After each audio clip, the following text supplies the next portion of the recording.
Let's make a healthy habit fun too. Just pump, rub, and poof, and fight COVID-19 coronavirus. Grandma, did you pump, rub, and poof? New Blue Band peanut butter. Made with 100% pure peanuts. And a good source of omega-6. Grow healthy and happy kids with New Blue Band peanut butter. The chief told me that Salvador was spotted in a nearby town. So has he been caught? Not yet, but the cab driver whom Salvador also escaped from said he won't be able to go too far, since he's badly wounded by the gunshot. If we follow Natasha around, there's a possibility that we'll find Salvador. What happened to my money? Say goodbye to your son. Don't hurt my son! Please, no! Are you looking to settle your family in an affordable, clean and serene environment? Get your value-added plot at only 1.295 million shillings. We also have flexible payment options of up to 12 months. Call us today on 0790 300 300.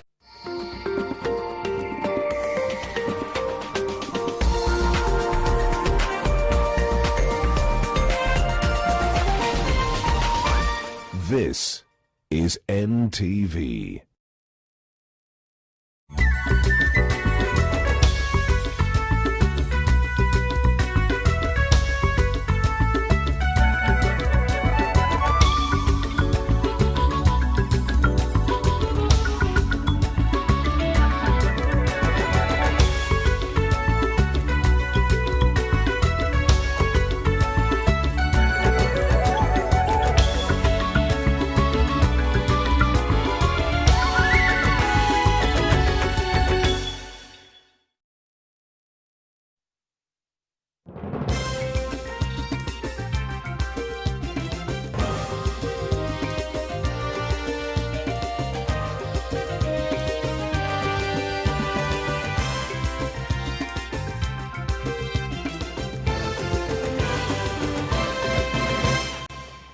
Hujambo mtazamaji, natumai ubuheri wa afya siku hii ya Alhamisi, siku ambayo dunia imeadhimisha siku ya kunawa mikono kama njia mojawapo za kuzuia maambukizi ya homa ya corona.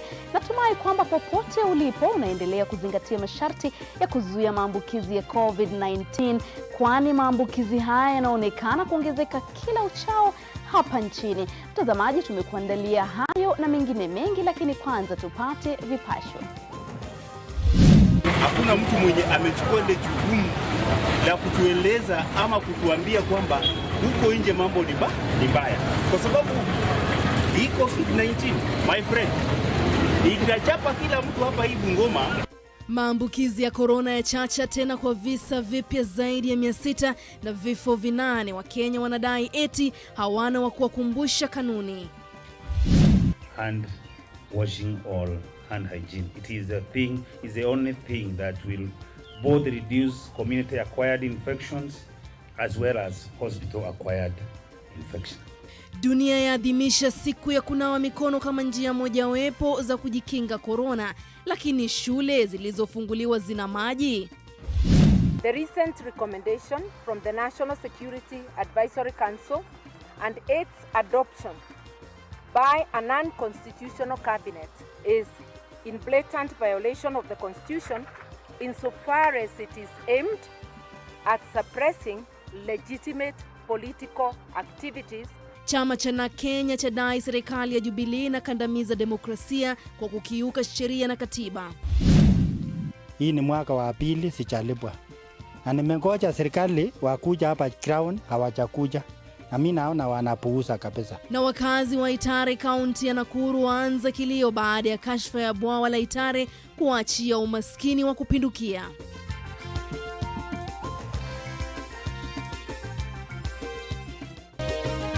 Mbashara kutoka jumba la Nation. Hii ni NTV Jioni na Nuru Abdulaziz. Naam, karibu sana mtazamaji, shukran sana kwa kuchagua kuwa nasi. Mwenzangu wa ishara ni Flora Atieno. Tukianza taarifa zetu ni kwamba idadi ya maambukizi ya virusi vya korona inaendelea kuongezeka baada ya watu wengine 602 kuambukizwa kutokana na sampuli 15,618 saa 24 zilizopita. Idadi jumla ya maambukizi sasa imefika 43,143. Wakati huo watu 8 wamefariki kutokana na ugonjwa huo na sasa idadi ya waliofariki ni 805. Mwenzangu Jen Ngoiri anaangazia hali ya kutia wasiwasi ya kuzidi kupanda kwa takwimu hizo pamoja na sababu hasa ya ongezeko la maambukizi na vifo, huku kizingatiwa mifano ya kaunti zinazozidi kuathirika zaidi kama Bungoma ambako bunge la kaunti lililazimika kusitisha shughuli.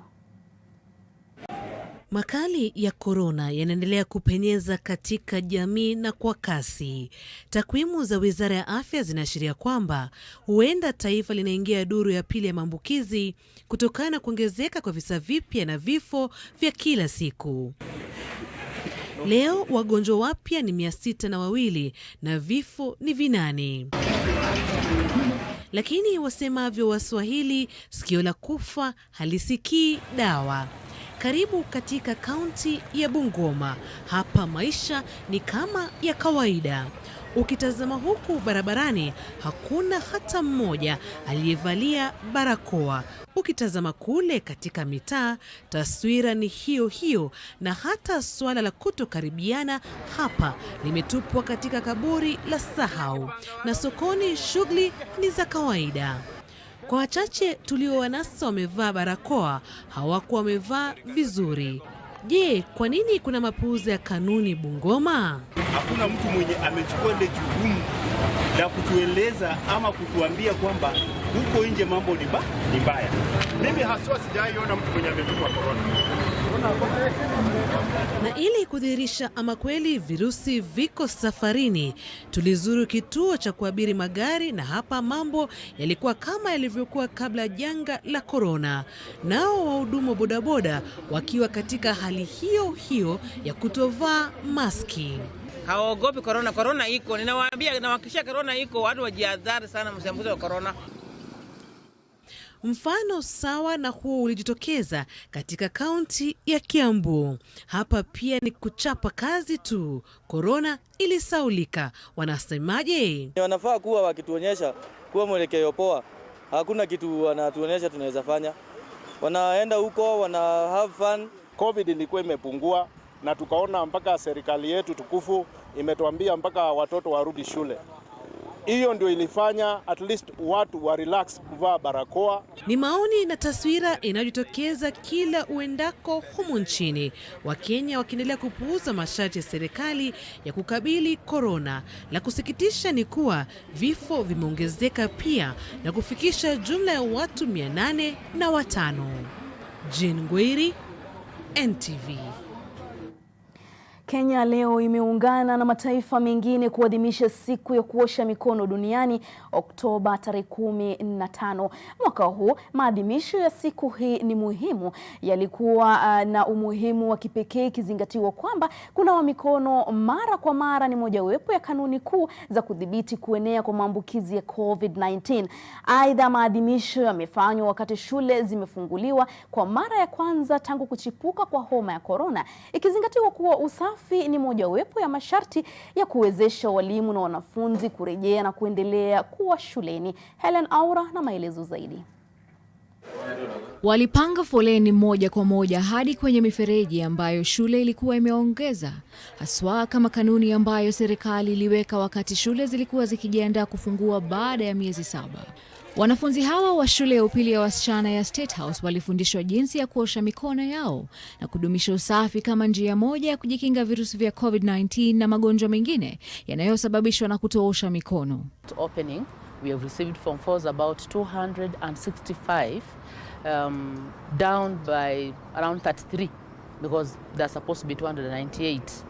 And we are glad we had prepared for them. We had, for example, in the classes, we have spaced them. Haya yalifanyika wakati dunia inaadhimisha siku ya usafi wa mikononi.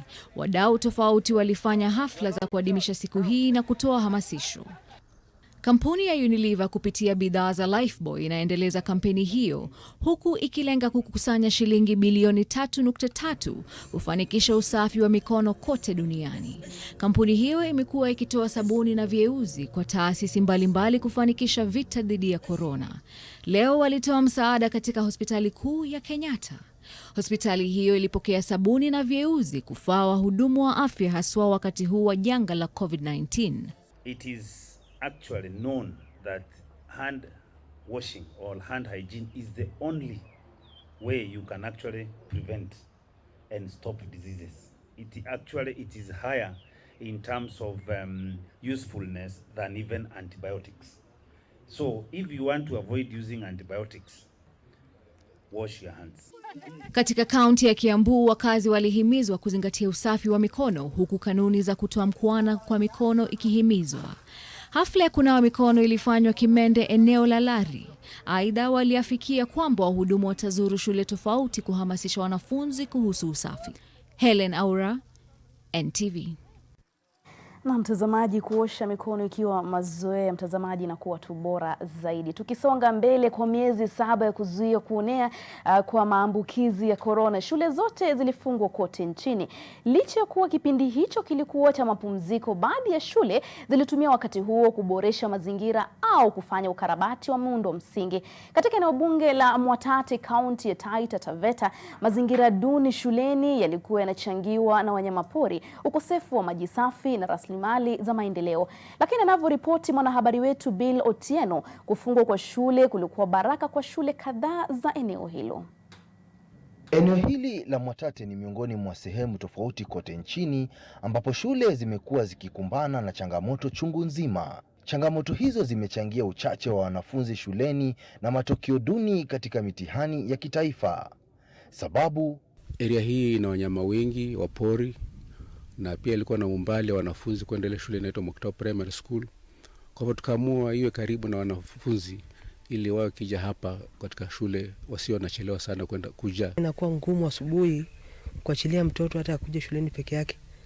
Inabidi kama ni kutoka umsindikize juu hapo unajua tuko karibu na Savo West National Park. Sasa unakuta saa nyingine kuna ndovu amelala mtaani. Inakuwa ngumu kumwachilia mtoto hata kuja peke yake.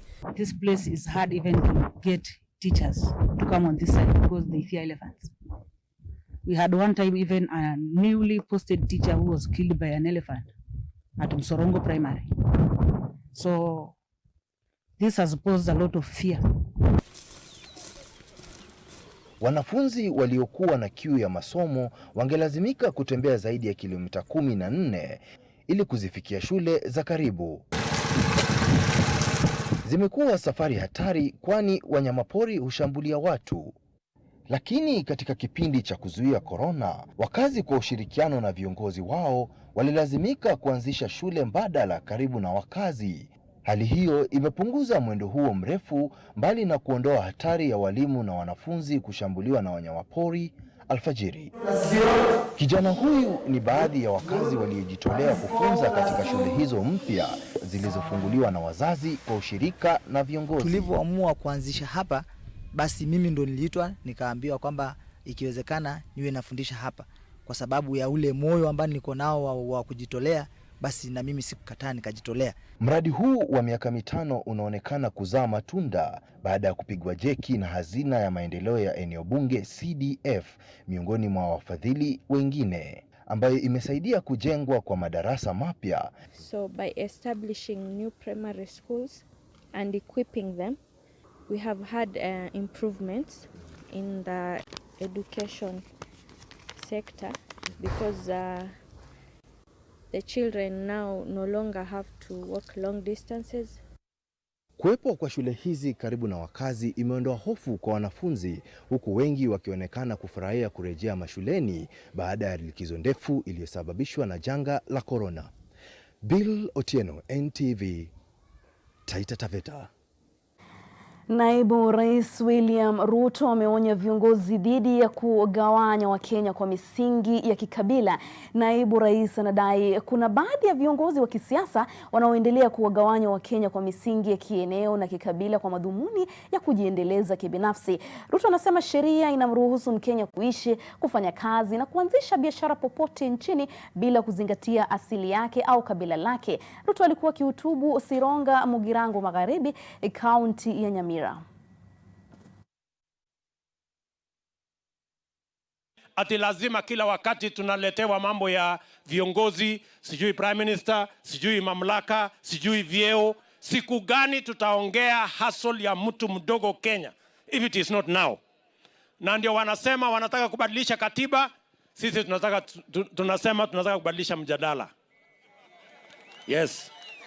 Wanasema ati tubadilishe katiba kuwe na prime minister.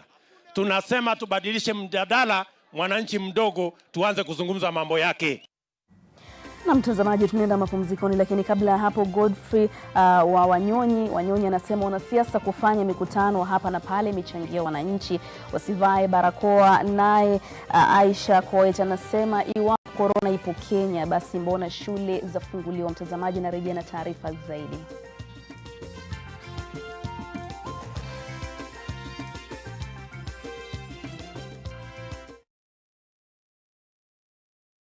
Asante sana. Sasa, ni nini kingine ambacho unaweza kumfanyia msichana wetu? Kila kitu. Hata kufua nguo na aerial mpya. Unaniamini sasa? Aerial huondoa madoa sugu kwa mosho mmoja. Ijaribu leo uamini.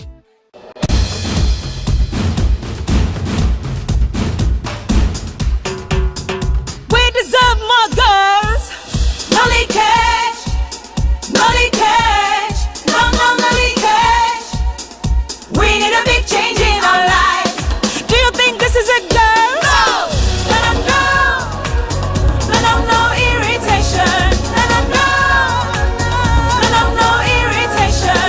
We need a For the women who deserve more, Moped is now in Kenya and more than 40 countries. With its nylon-free surface, new Moped has unique softness and up to 100% protection. Your skin will love it.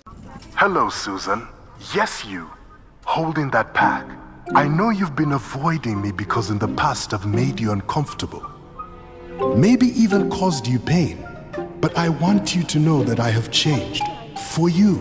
Hey, what is this? You can love me again if you're willing to give me another chance. Meet me at aisle 4.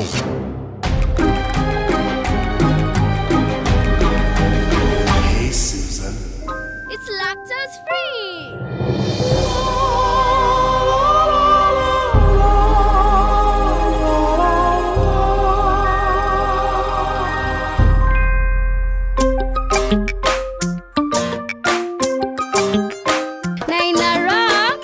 We know you love milk, and now there is milk that loves you. With Gold Crown lactose-free milk, you can enjoy the richness of natural cow's milk without any of the digestion discomfort. Gold Crown lactose-free, milk that loves you.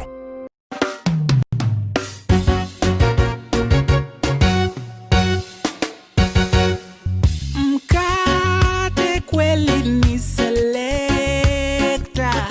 Ukikula kwanza na kachai. Tunasema mkate gani tamu zaidi, wenye afya tele tena tosaidi. Bei yake bado ni ile ile nafuu, na unapatikana karibu na wewe. Selector.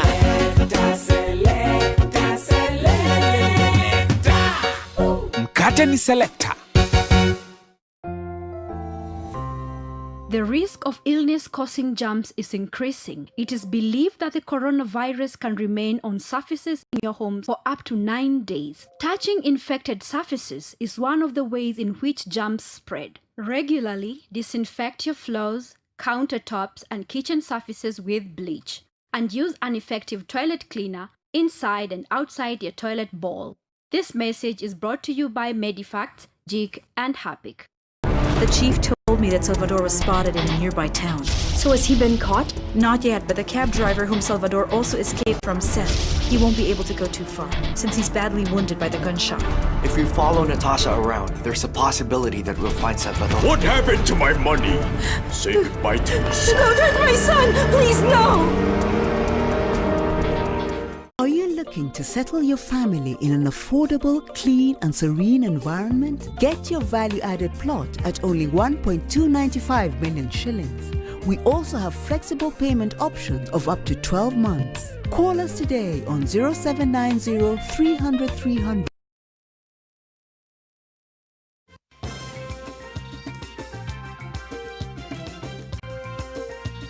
Naam, shukran sana kwa kuendelea kuwa nasi. Kiongozi wa chama cha NARC Kenya Martha Karua amekashifu serikali ya Rais Uhuru Kenyatta kwa kutozingatia katiba na misingi mwafaka ya uongozi kwa kuzingatia sheria. Karua anasema serikali ya Jubilee imekuwa ikikiuka sheria kwa njia ambayo inahatarisha amani, usalama na hali nzuri ya Wakenya. The recent recommendation from the National Security Advisory Council and its adoption by a non-constitutional cabinet is in blatant violation of the Constitution insofar as it is aimed at suppressing legitimate political activities of those not viewed favorably by the President and his BBI brother, the former Prime Minister. It is now time for Kenyans to stand up, speak up, and reject these well-documented attempts by President Kenyatta and a section of his government to overthrow the Constitution of Kenya.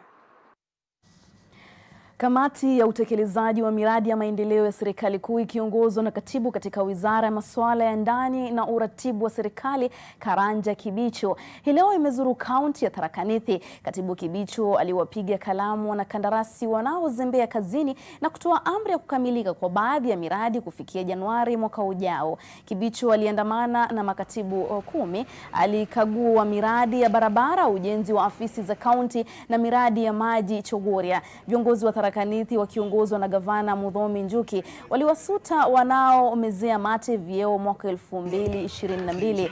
Ukaguzi wa miradi utaendelea katika kaunti tofauti huku rais akitarajiwa kufungua baadhi ya miradi karibuni. Ile wakati tumepeana, mkisikia mmoja wenu ameshikwa na huyu, msianze kupigia huyu kelele. Si ni kweli? Wale viongozi ambaye hawezi fikiwa Kenya hii, kama president amepeana sub county, wewe ni nani wa kwenda kotini kupinga sub county ambaye president amepeana? Wale watu wanampea siasa kidogo ati kuna viongozi wa Mlima Kenya wanapigana na rais. Hiyo ni uongo. Rais apange kukuja Tharaka Nithi na atakuta sisi tumengojea yeye na kukaribisha yeye kutoka usiku. Tumekalia viti, tuendelee kukalia viti, tuendelee kuchapa kazi. Wao wanataka kusimama wasimame, lakini usianze kutuambia anga nini. Wao tuendelee kuchapa kazi. Na tukiachana na hayo, miaka miwili baada ya mradi wa ujenzi wa bwawa la Itare kusitishwa kutokana na kile kilidaiwa ni mjenzi wa mradi huo kufilisika, wafanyakazi wamesalia na makovu mengi kwani wangali kupata malipo. Aidha, serikali na hasara kubwa ikizingatiwa kuwa mabilioni ya pesa yalitengewa mradi huo, lakini hadi sasa hakuna dalili za kuufanikisha. Wakazi hao wanasema kamwe hawataruhusu mwanakandarasi mwingine kuendeleza kazi hiyo kabla ya madeni yao kukamilika.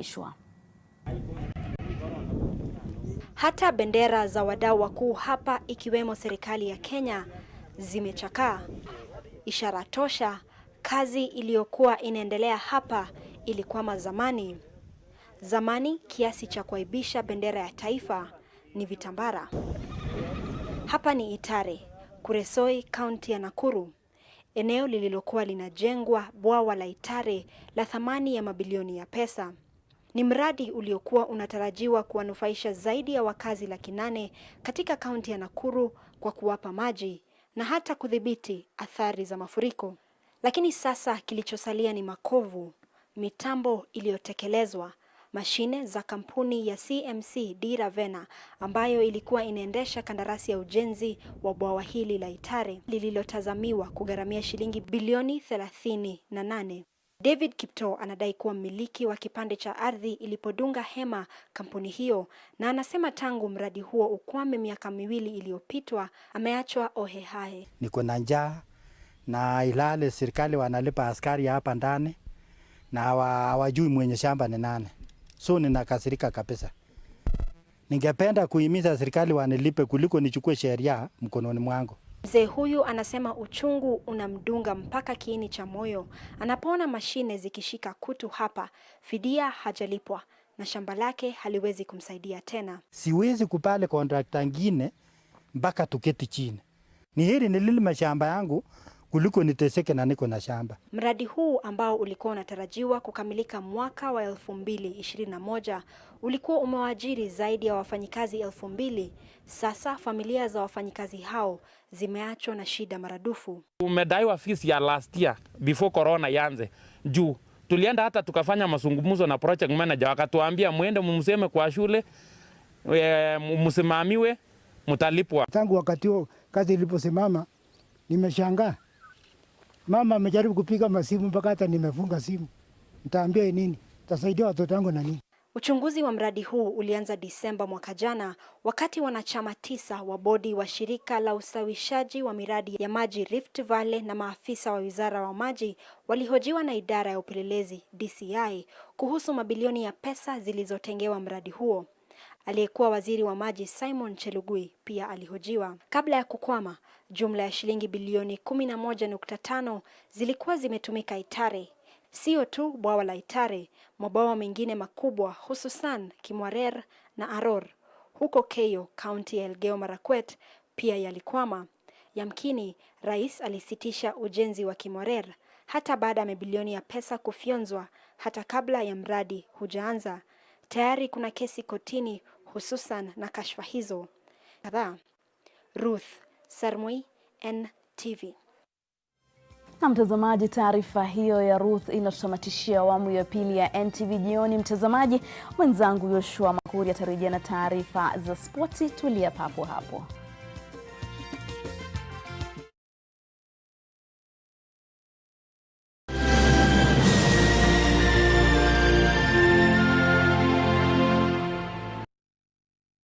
Get an 8-acre prime residential plot with soil merchants in Kisamis along Magadi Road, a few minutes from the vibrant Kiserian town. Electricity and borehole water available at 148,000 Kenya shillings for cash buyers or 195,000 Kenya shillings for installment buyers. Pay 30% deposit and clear the balance in 6 months. SMS plot to 21595 for details.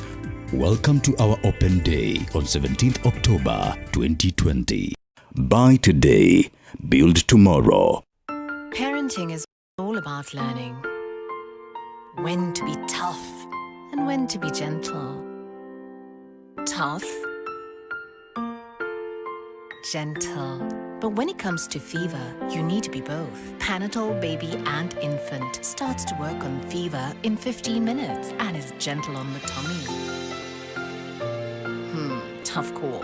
Panadol Baby and Infant. Tough on fever, gentle on your child.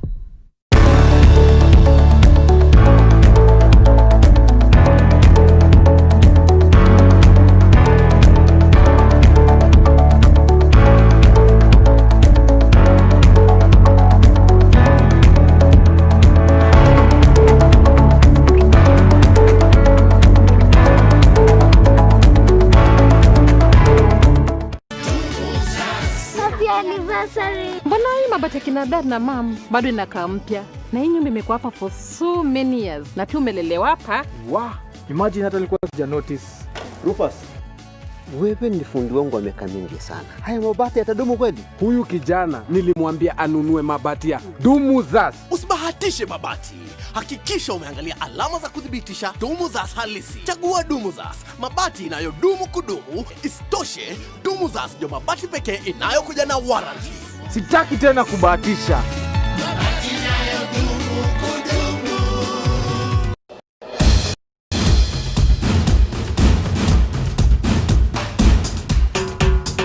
We deserve more girls.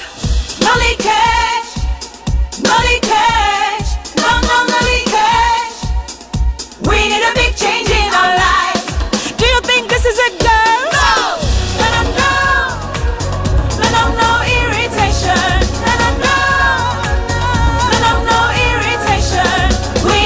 For the women who deserve more, Moped is now in Kenya and more than 40 countries. With its nylon-free surface, new Moped has unique softness and up to 100% protection. Your skin will love it. Trade in the global financial markets with Kenya's leading online trading platform.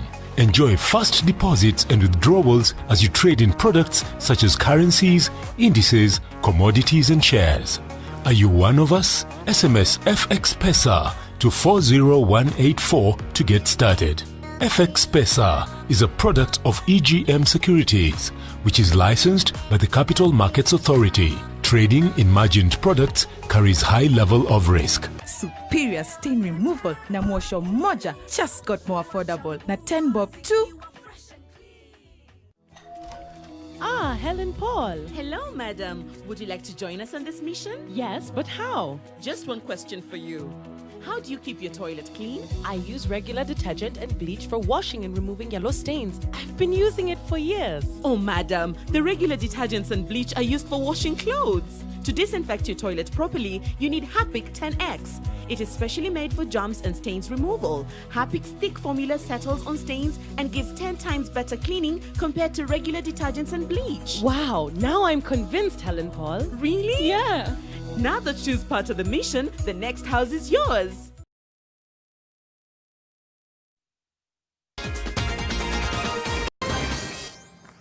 Mida ya kudunda viwanjani sasa haraka upesi, wananiita Joshua Makori. Mshikilizi wa rekodi ya dunia ya nusu marathon upande wa wanawake duniani Peres Jepchirchir ana imani ya kuibuka mshindi katika mashindano ya dunia ya nusu marathon yatakayofanyika Poland kesho kutwa. Mwanamichezo wetu Steve Keter alikutana na mwanariadha huyo kabla ya kufunga safari ya Poland na kuandaa taarifa ifuatayo. Mwaka wa 2016 Peres Jepchirchir alitumia muda wa saa 1 dakika 7 na sekunde 31 kuibuka kidedea katika mashindano ya dunia nusu marathon yaliyoandaliwa mjini Cardiff, Uingereza. Jepchirchir anasema mwaka huu ana matumaini ya kufanya vyema nchini Poland. Naomba Mungu hata angenisaidia niingie podium. So long as nipate gold any medal, I appreciate. But gold nataka ikuje Kenya. Jepchirchir atakabiliana na magwiji wengine akiwemo bingwa mtetezi Netsanet Gudeta na Ababel Yeshane wote wa Ethiopia na aliyekuwa mshikilizi wa rekodi ya dunia Mkenya Jocelyn Jepkosgei. Nyota huyu mwenye umri wa miaka 27 anasema yuko tayari kukabiliana nao na amekuwa akijiandaa vyema licha ya janga la corona. Team iko strong sana, sio rahisi. Mimi si kupumzika, nilitumia hii wakati kufanya mazoezi kwa sababu sikuwa nimefika mahali nilikuwa before. 65-35 for Peres Jepchirchir. Mwanzoni mwa mwezi Septemba mwaka huu, bingwa huyu alitumia muda wa saa 1 dakika 5 na sekunde 34 kuandikisha rekodi mpya ya dunia nusu marathon katika mashindano ya Prague Restart yaliyofanyika Jamhuri ya Czech. Aidha, Jepchirchir anasema iwapo rekodi hiyo itavunjwa tena siku ya Jumamosi, atafurahia. Itanipea changamoto nifanye zaidi ndio niendelee hata mimi kwa Prague ndio nisilale nikisema niko na rekodi. Makala ya mwaka huu yataandaliwa katika mzunguko maalum kwa sababu ya janga la corona. 5.5 kilometers ni tunaenda 4 laps. Naona hiyo ni mzuri. Shida tu uko ni weather. Ni baridi sana lakini tutajikaza. Steve Keter, NTV Michezo, Kapsabet. Aliyekuwa bingwa wa London Marathon mwaka 2017 Mkenya Daniel Wanjiru amepigwa marufuku ya miaka 4 ya kushiriki riadha baada ya kupatikana na hatia ya kutumia dawa marufuku. Kitengo cha kutathmini uadilifu wa wanariadha AU kimethibitisha kwamba Wanjiru atatumikia marufuku ya hadi Disemba tarehe 8 mwaka 2023. Nyota huyu mwenye umri wa miaka 28 alipimwa mara 6 kati ya Aprili mwaka 2017 na 2019. Kipimo chake cha 14 kilichofanyika Machi tarehe 9 mwaka jana kilionyesha utumiaji wa dawa marufuku. Wanjiru anakumbukwa kwa kushinda Amsterdam Marathon mwaka 2016 mbali na kuambulia nafasi ya 11 katika London Marathon mwaka uliopita. Wanjiru ameanza kutumikia marufuku yake kutoka Disemba tarehe 9 mwaka uliopita.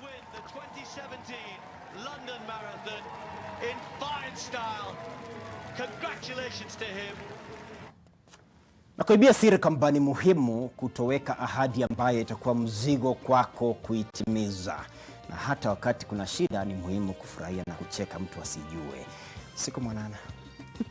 Namshukuru sana Yoshua Makuri. Mtazamaji, nami sina la ziada. Tutasoma maoni tu mawili kutoka kwa Job Kinudhi. Anasema corona ipo, wanaopuuza wache mzaha, ugonjwa ni hatari sana.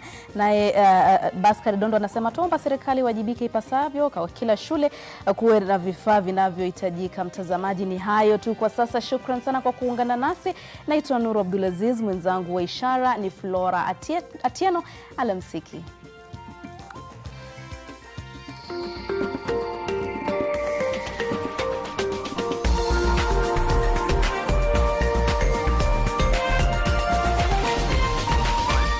This is NTV.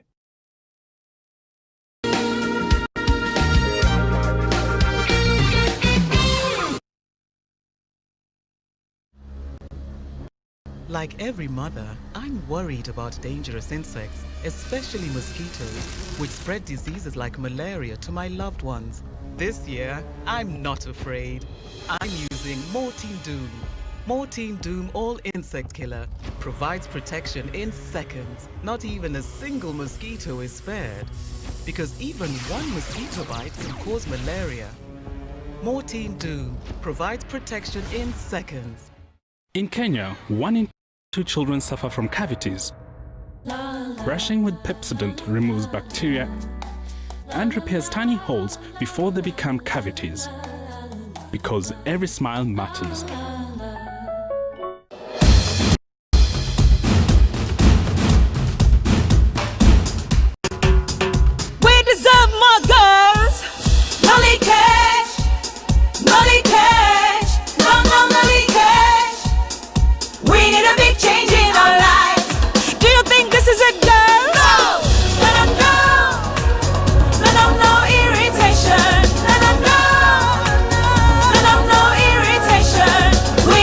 For the women who deserve more, Moped is now in Kenya and more than 40 countries. With its nylon-free surface, new Moped has unique softness and up to 100% protection. Your skin will love it. Building tips for general construction should be bought from reliable sources, should not get dry before the specific curing time given for best results, must be kept certified. Exactly 50 kilograms guaranteed in each bag. Adding strength to Kenya's landmarks, power for specialized constructions, cementing the nation's future.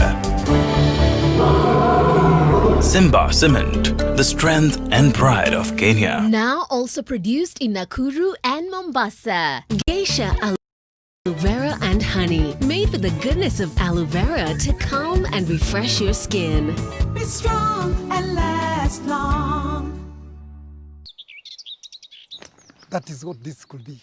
Hii yote ni 5 acres. We are going to build the greenhouse for you, sell the produce, na pia tutagawana faida. 75%, 25%. You mean 75% for me? Sign hapa kwanza. First year yield itakuwa ni 67%. Na kuna taxes. You mean tax? Sign hapa na hapa. Additionally, kuna 2% facilitation fee na warehouse charges. Sign hapa ya mwisho. And this is a sure deal. Completely transparent. Okay. If only all things in life were as honest as Airtel's amazing data. Get 500 MB free daily, 3.5 GB free weekly, and 15 GB free monthly with every bundle purchase. Not just for a few, but for every one of you. Switch to Airtel and save. The honest network. Avoid the crowds and use your card. Pay with your Absa debit card at any point of sale. Or better yet, shop online. Stay safe. Do more to protect yourself and family from viruses that remain on the clothes. Separate laundry that has been exposed and do not shake to minimize the possibility of dispersing the virus through the air. Soaking your laundry in water and hand washing powder does more to kill germs than just a normal wash. After washing, dry your clothes in direct sunlight. They say we do the expected. We say we're more than you expect. Sunlight, more than you expect. Last week, I murdered a rock, injured a stone, hospitalized a brick. Brilliant Kipchoge from Mohamed Salah. Been chopping trees. I done something new for this fight. Bad. I'm gonna show you how great I am.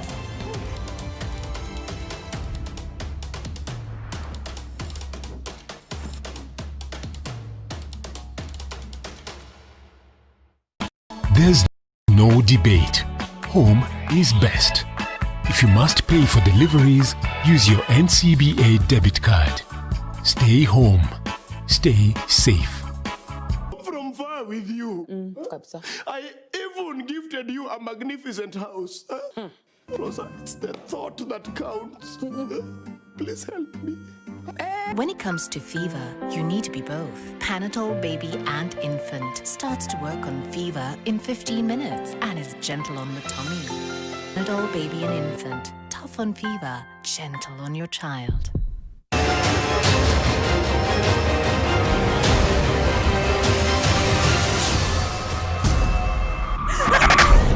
When I was in prison, I thought a lot about you. This is not acceptable!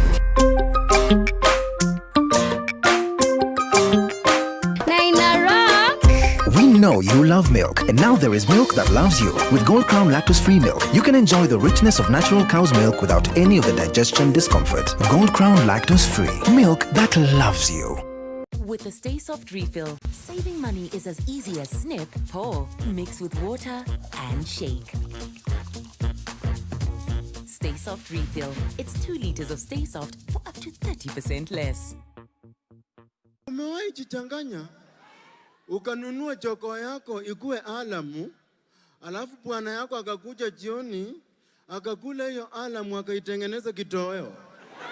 Kuna karembo hapa kananiangalia kameshanga, kamecheka mpaka lipstick huko imeisha. Anacheka na mdomo ya chwati. Our shelves are fully stocked and prices greatly discounted for you to make that quick and easy return to school. With thousands of back-to-school items, price cuts on your Chuo favorites, and points to score on your Naivas card. Back to school that's safe on your pocket. Naivas saves you money. For a better tomorrow, don't forget to do the 1, 2, 3 with Colgate every night.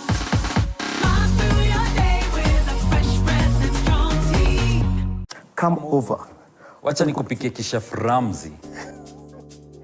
Yes.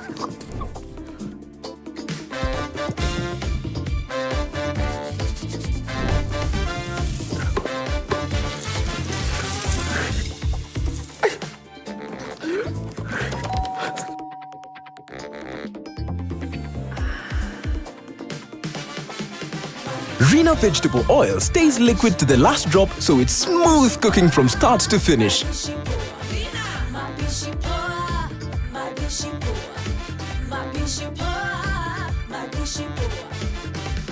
Now with an easy to pour cap, mapishi poa, madishi poa.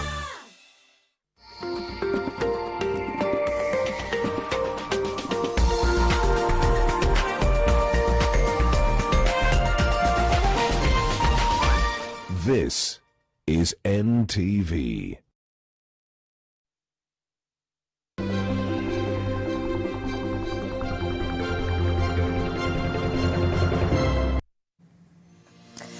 Good evening and thank you for joining us on this edition of the Nation Leadership Forum. My name is Zainab Ismail. Now tonight we'll be taking a look at the state of immunization in the wake of a global pandemic.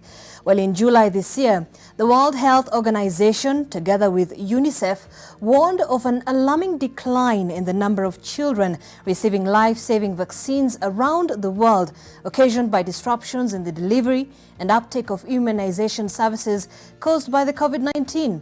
Well, in essence, these disruptions have threatened to reverse hard-won progress to reach more people, which has already been hampered by a decade of stalling coverage.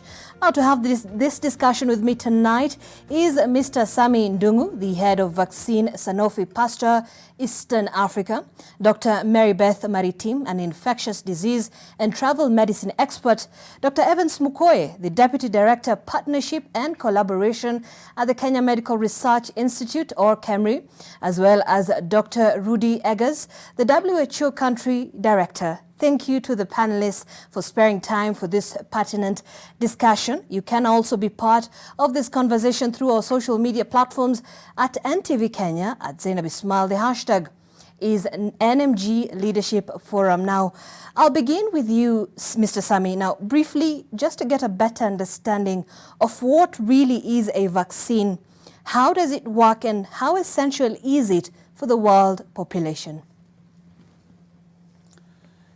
Thank you, Nejma, for the good introduction to the topic and to the situation that we face today. Vaccination and immunization has actually been signaled out as one of the greatest biomedical inventions in the past 100 years.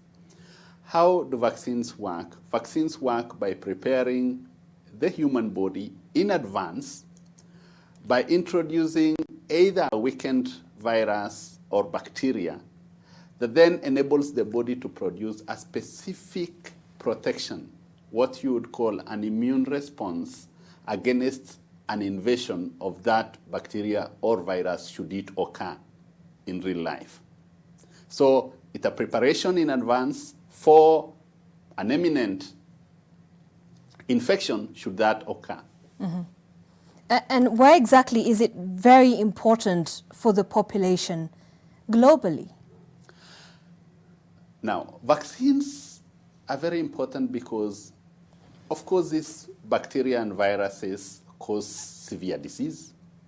They may cause death. And indeed, in some cases, there is no treatment for certain conditions. And to date, these conditions have only been managed, they have only been controlled because of immunization. A good example is rabies, for instance. Rabies has no cure. Without a vaccine against rabies, the outcome of a rabies infection is almost always fatal, resulting in death. Polio is another good example. Today there is no treatment for polio, and polio has nearly been eliminated. 99% of all cases of acute flaccid paralysis from polio have been eliminated only because and thanks to immunization. It's therefore, so immunizations save lives, without a doubt. All right. And that's why they are that important. All right. Thanks, Mr. Sami. Now, Dr. Mary Beth, so, we understand that there are different types of vaccines that cater for different, the demographics that we have across the globe. Just take us through these vaccines and why they're important in adult and pediatric care as well. For that question, and thank you for the invitation to this panel. Right. And when we think of vaccination, many of us only think of the vaccines that we give to the children. But vaccines are beneficial throughout the lifetime of an individual. There are vaccines that are useful in childhood. There are vaccines that we give to adolescents. And there are vaccines that are recommended for the older populations and the elderly. So, for example, many of us, and particularly the mothers who are listening to this, we normally take our children to the clinic, and the children receive vaccinations that are part of the national immunization schedule. So they receive these vaccines up to now, the age of 18 months. And many of us think that the vaccines end at that age. But I want to use this opportunity to just let us know that there are very many vaccines that are recommended for other age groups. For example, now in the national program, there's a vaccine that is recommended for young girls. This is a vaccine that protects against the human papilloma virus that causes cancer of the cervix. So this is an important vaccine.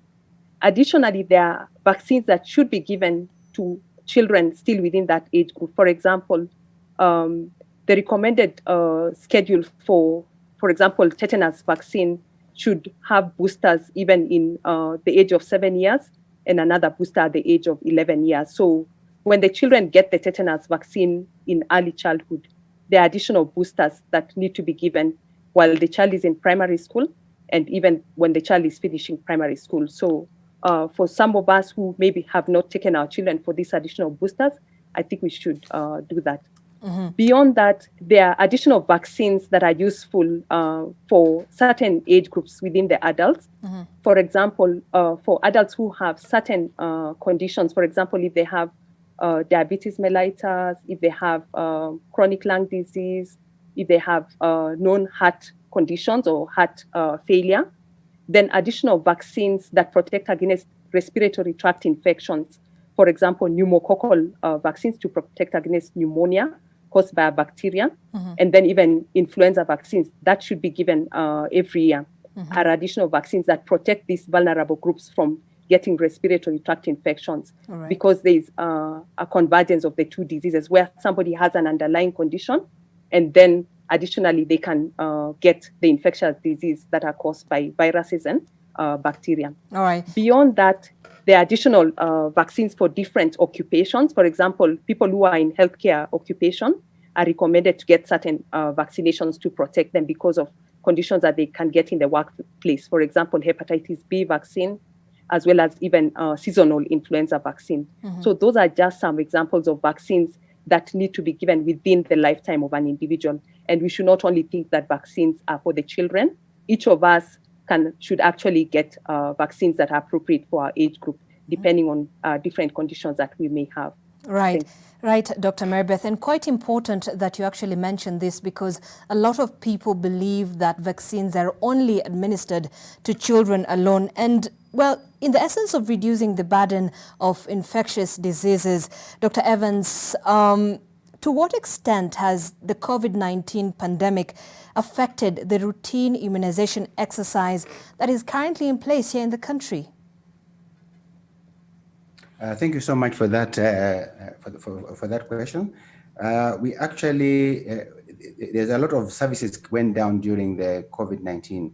The outpatient visits went down, other inpatients actually went down, and vaccination went down. The figures that are there is ranging from anything up to about 20% probably of people never turned up for their vaccinations, and this could lead to a large number of children who could probably lead to some diseases in future.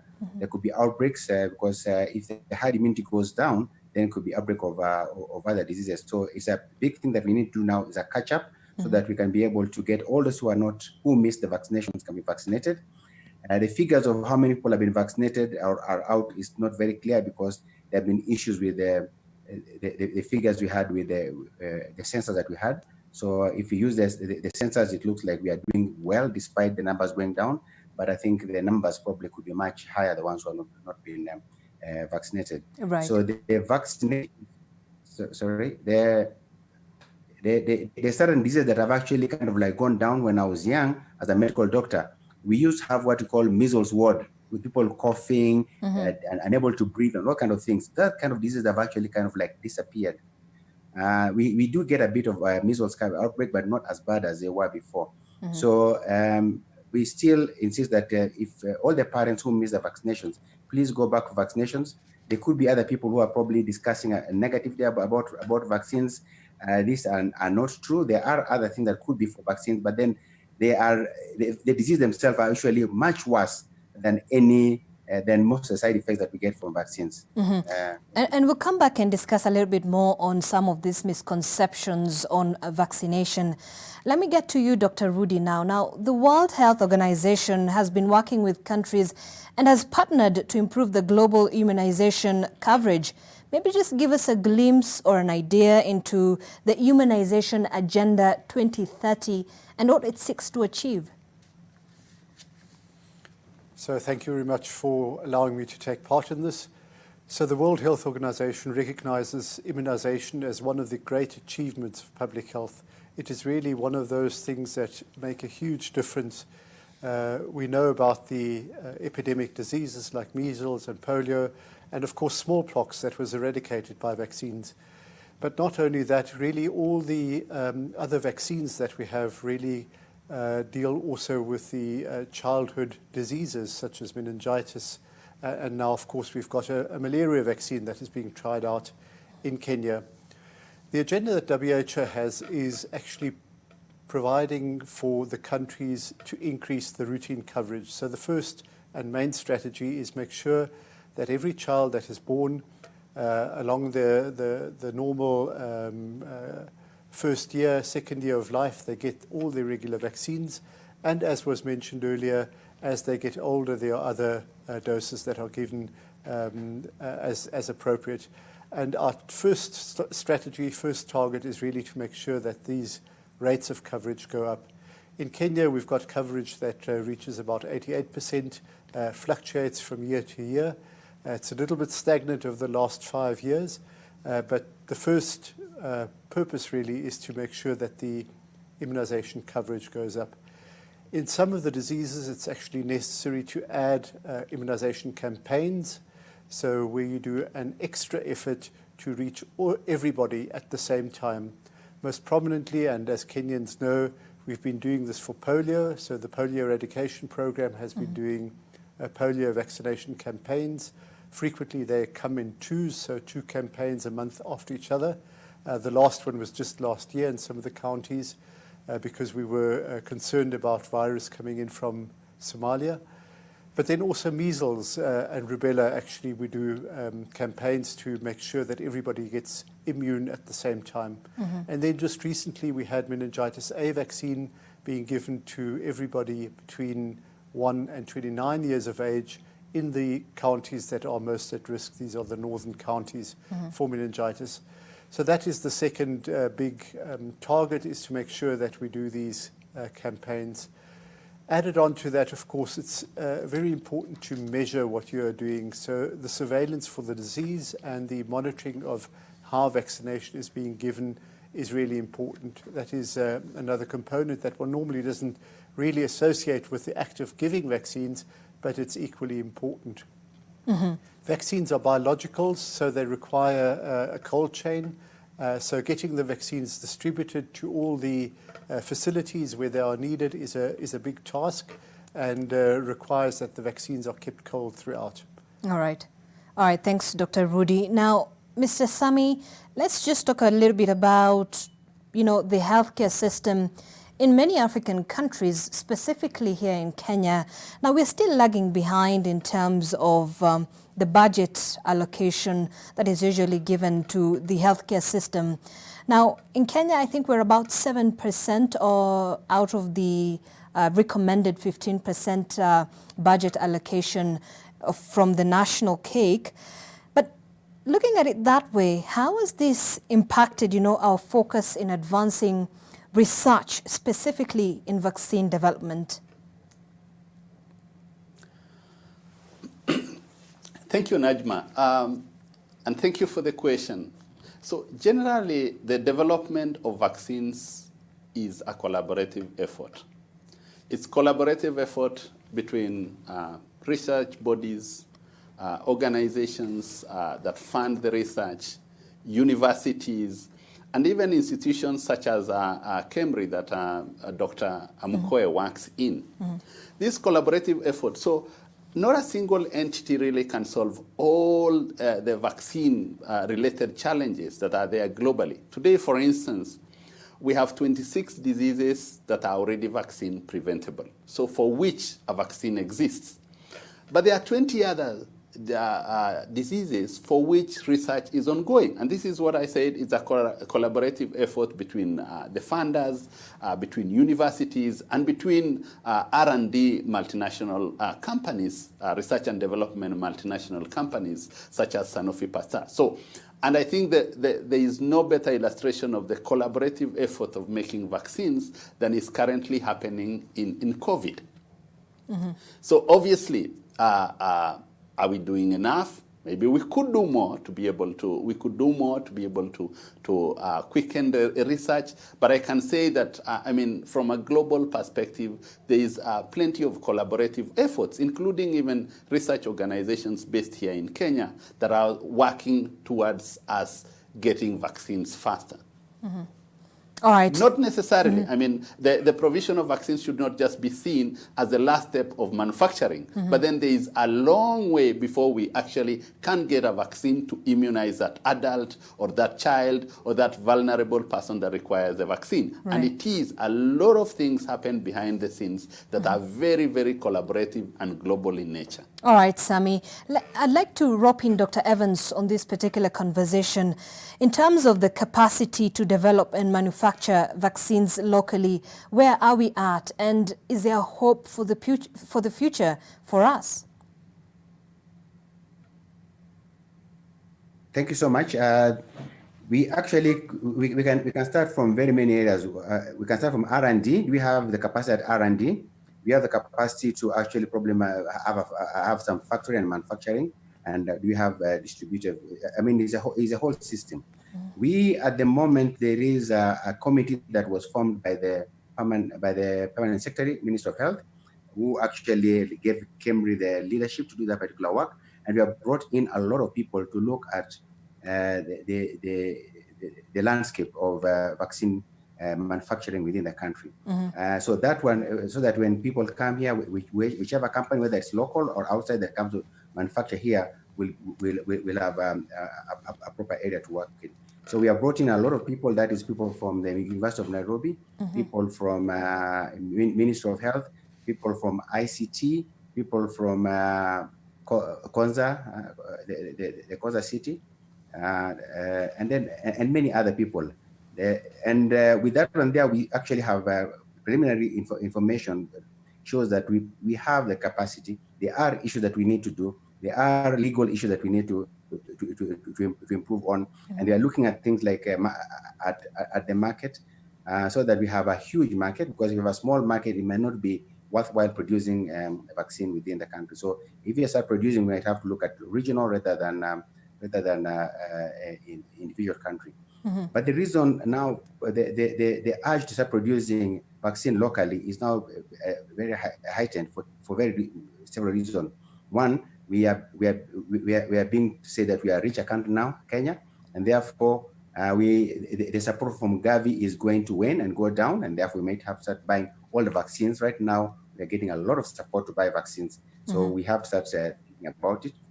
And the second one is the COVID-19, yes, which should that probably bringing in materials from outside when there is an epidemic or a pandemic could be a problem. In fact, one of the biggest fear we were wondering was not COVID. We have been discussing with many people, including Sanofi, and what we are preparing for was flu. And the idea was probably to make sure that the capacity that is there worldwide is enough. But can you imagine the capacity is not enough? Then it will mean that where the mother factory is where they will send the vaccine first. So it is something that we need as a country to start looking, because it's a strategic thing that we should be having capacity to develop it. If you look at vaccines development, it's a whole thing. It's from the innovative area that we used to do very work there, but now we're doing work on it in terms of producing antigen, and then it comes up to things like phase 1, phase 2, phase 3, phase 4. Those are areas that we have been involved much more than the earlier phases. So if you look at diseases like malaria, we're involved in it, and if you look at TB, I've done a lot of vaccine trials on TB. Unfortunately, they have come to naught, but we are not giving up. And many others, even Ebola, we did the Ebola, the vaccine that's being used for Ebola was actually done part of it within the country. So the downstream research, we are very good at it. The upstream research, we are now working on it. All right, Dr. Evans, I think on that note, and we will be expounding on that a little bit more as we hear from Dr. Rudy as well and Dr. Mary Beth. We're going to take a short break, but when we come back, we still have a lot more we will be covering. Stay with us.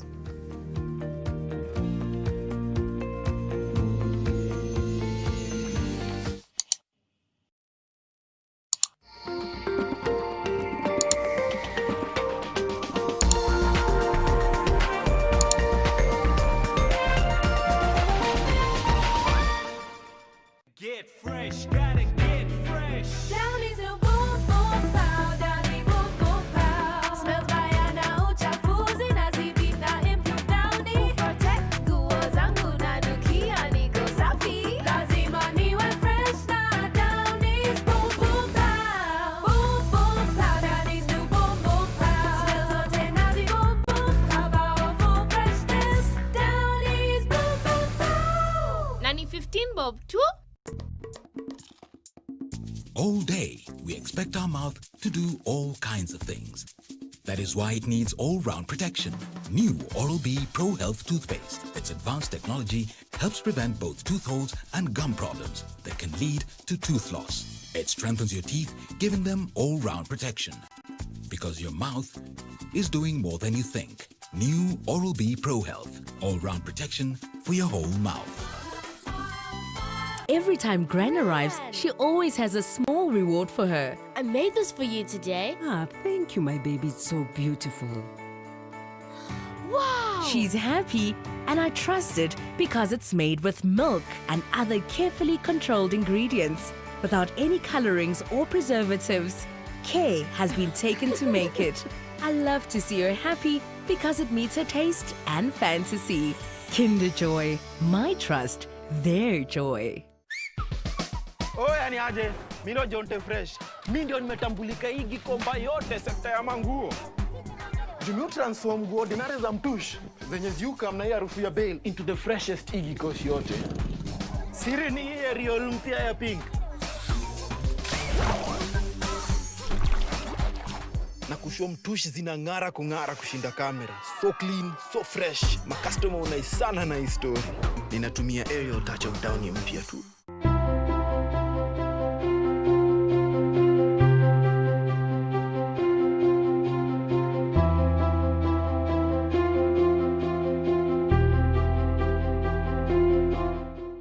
The pandemic has left more destruction than even the virus itself.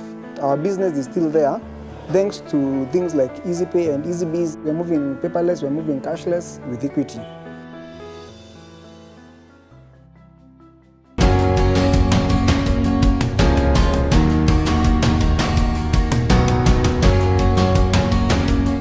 Celebrate Mashujaa Day with Royal Mabati. We have glossy profiles at Kenya shillings 370, tiles profiles from Kenya shillings 550 countrywide, and Royal Aluzinc startup pricing at 290 for hardwares. Call us today to make your order. Free delivery countrywide with Lipa Pole Pole payment option available. New Blue Band peanut butter.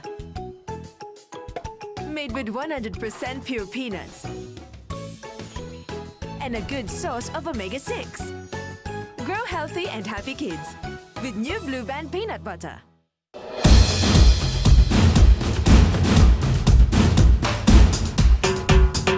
We deserve more girls. Nolly cash, nolly cash, nolly cash.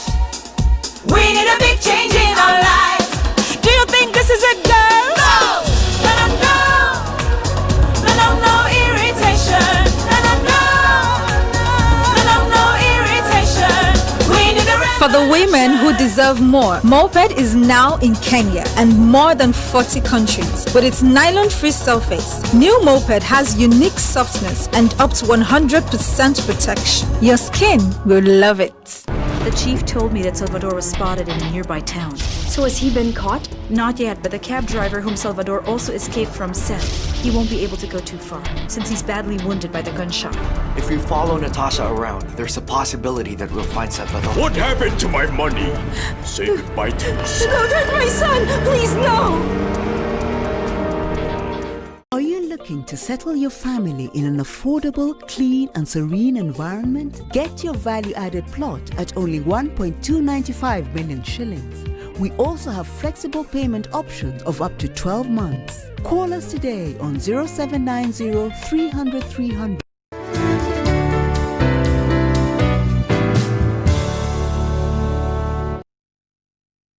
Get an 8-acre prime residential plot with soil merchants in Kisamis along Magadi Road at 148,000 Kenya shillings for cash buyers or 195,000 Kenya shillings for installment buyers. Come to our open day on 17th October.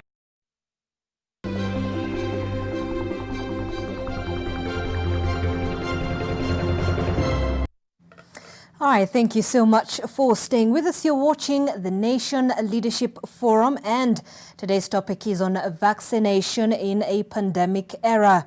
And before I get to Dr. Mary Beth, who is an infectious disease and travel medicine expert, let me just get sentiments from Dr. Rudy, the WHO country director, on the financing aspect of vaccination and immunization among African countries. Now, Dr. Rudy, do you feel that African countries can do more in terms of financing research on vaccine development? So certainly, I think African countries can do a lot more in terms of development of vaccines and and production of vaccines. Some countries in Africa have already started. Normally they start off with just the filling process, so taking bulk vaccines and then filling it. But with time, actually, the production can be actually done in country as well. But let's get to the financing of the vaccines. Currently, African countries could do more also in terms of paying for the vaccines that they use. There are a handful of what we call traditional vaccines that are actually quite inexpensive, and these vaccines traditionally would be funded by the governments. Since approximately 2001, there has been the Global Alliance for Vaccines and Immunization called Gavi, which is a partnership among international agencies such as WHO and UNICEF, vaccine manufacturers, philanthropic organizations such as the Gates Foundation, and they've come together to support the funding of immunization. So many of the newer vaccines that actually were quite expensive have been subsidized through the Gavi Alliance. So that has enabled Kenya and other countries to introduce vaccines such as pneumococcal vaccine or indeed human papilloma vaccine that was mentioned a bit earlier. So these vaccines have all received the support of Gavi. But in addition to that, of course, there is a component that the government still has to pay. So Gavi doesn't fund the vaccines in full total, but the government co-finances some of it. This will be similar for the COVID vaccine. So the COVID vaccine that is being prepared worldwide that was mentioned earlier, there are several candidate vaccines, and they too will be supported by Gavi for countries such as Kenya. All right, Dr. Rudy and Dr. Mary Beth, even if you would like to add a little bit more in terms of financing, if you would like to probably add on to that, your sentiments are welcome. But before that, travel medicine will change completely in the pandemic era. Maybe also give us an idea on to how this will look like in the future. So I think COVID-19 has changed our lives, and going forward, our lives will never be the same again because of the pandemic and the consequences of the pandemic, and the fact that this has been a global emergency that is of respiratory origin. I think this could be what was envisaged as disease X. This is disease X for now. And in future, there will still be another disease X, whereby disease X is something that is unknown and becomes known with time. So when we think of travel medicine, really, this is an area of expertise where you look after people moving from one area to another area. So it can be within the country, or it can be people who are traveling from one continent to another continent. So when we talk of travel medicine, and we normally use vaccines to try and prevent some of the infections that people who are moving from one geographical area may be at increased risk because of moving to another geographical area. By virtue of that, some of the diseases may be endemic to where the traveler is going to.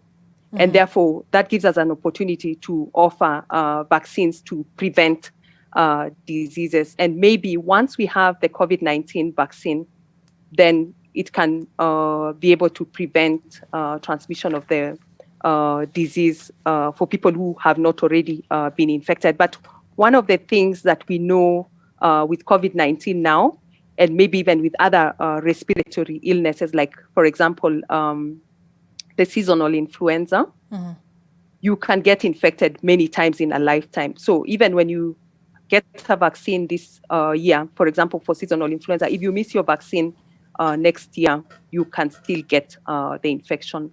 So within travel medicine, we normally use vaccines to prevent diseases, and we look at these vaccines and classify them into three main categories. So you have vaccines that are required by certain agreements. For example, the International Health Requirement of 2005 categorizes yellow fever vaccine as one of the vaccines that is required for travel, and different jurisdictions therefore put in place a requirement that if you're coming into my country you need to provide certification that you have received the yellow fever vaccine. The next category of vaccines is what we would consider as recommended vaccine. And these are vaccines where, as a travel medicine expert, I can recommend to a traveler who's going to a geographic area where those diseases may be endemic. And I'll give an example. If somebody is traveling maybe from the US and traveling to the Indian subcontinent, one of the recommended vaccinations would be hepatitis A vaccine because it's very endemic in that particular setting. And what we know about hepatitis A is waterborne. It's transmitted because of drinking water. And therefore, going to that setting where the disease is endemic puts you at risk. The third category within the travel vaccine is what you call routine vaccination. And we use the travel opportunity to update the person's vaccines so that you're looking at vaccines that are important in a lifetime. And this is a time when you can give some boosters. So an example of that is if somebody, for example, is coming from the US, coming to Africa, some of the booster vaccines that would be recommended for that person would include things like polio vaccine, where you can give them an injectable polio, a dose. You can give them also tetanus vaccine because they're coming to this setting and they can easily get a cut and get the tetanus infection, because some of these antigens, even when you receive them, some of the vaccines, when you receive them in childhood, they wane over a lifetime, and therefore you need additional boosters to boost the immunity and ensure that you have adequate protection. So we categorize the vaccines as required, recommended, and routine. Another required vaccine that I forgot to mention was, for example, for travelers going for Hajj, one of the required vaccines is actually meningococcal vaccination, because when you read the history of meningococcal outbreaks, during Hajj, there's convergence of a lot of travelers coming from different parts of the world in Mecca for the pilgrimage, and therefore it puts the travelers at risk of getting meningococcal meningitis because of convergence, and that people have this bacteria normally in the back of the mouth, in the throat, and therefore you can get outbreaks. So one of the requirements by the Saudi government is that all pilgrims traveling to Mecca for pilgrimage should actually get meningococcal meningitis. So within that requirement, then you have two vaccines. We have the yellow fever as well as the meningococcal vaccine. So that is just in brief the role of vaccines within travel medicine. And we know that for COVID-19 particularly, part of the only protective mechanism now that we currently have is really to follow the public health measures that are there. So hand hygiene, socially distancing where possible within the aircraft where you're thinking the risk could be high. And I know some aircrafts have put in place things like the HEPA filters to purify the air, but even hand sanitization, and more importantly, even wearing of the face mask during the journey, because you have people sitting together within the aircraft, and therefore that puts them at risk that you can have an outbreak. But many of the things that have been put in place by the airlines, therefore make sure that that conveyancy through travel in the aircraft minimizes the risk for the travelers until such a time when we have maybe a vaccine that will work to minimize the risk, and we'll add it to the armamentarium to prevent COVID-19 as part of travel medicine. Right. Thank you. And Mr. Sami, you know, the travel restrictions that have been imposed by, you know, governments and other public health measures that have been put in place because of COVID-19 has definitely affected the vaccine supply chain globally. Maybe just give us an idea as well into some of these implications on the supply chain of vaccines. So Zainab, as you've rightly put it, when COVID happened, because apparently COVID didn't come, COVID happened, there were disruptions everywhere. Practically every sector, service, industries, manufacturing, all of them were impacted one way or the other. However, the greatest impact that was there on the vaccines was that as soon as countries closed borders, many of the vaccines, as it were, all of them, are cold chain items requiring that they have a cold chain that should not be broken from manufacturing to the time the patient gets the vaccine. And so they have to be ferried in special pallets. And normally this would come in commercial aeroplanes. Commercial aeroplanes meaning that the passenger flights would account for the bulk of the vaccines delivered to different countries. And Dr. Rudy can also attest to this. So with the suspension of passenger flights, no doubt, so we now had to only depend on cargo flights. Now, cargo flights would not have the same frequency as passenger flights as we would expect. So there was a disruption, but thankfully with time, some countries obviously were luckier than others, depending on how interconnected they are, how bigger the hub, the capital city would be. So in the case of Kenya, with tremendous, of course, initially in March and April, and part of April, there were challenges and delays and a few out-of-stock situations. But then the situation normalized as we got more and more cargo flights to be able to deliver the vaccines.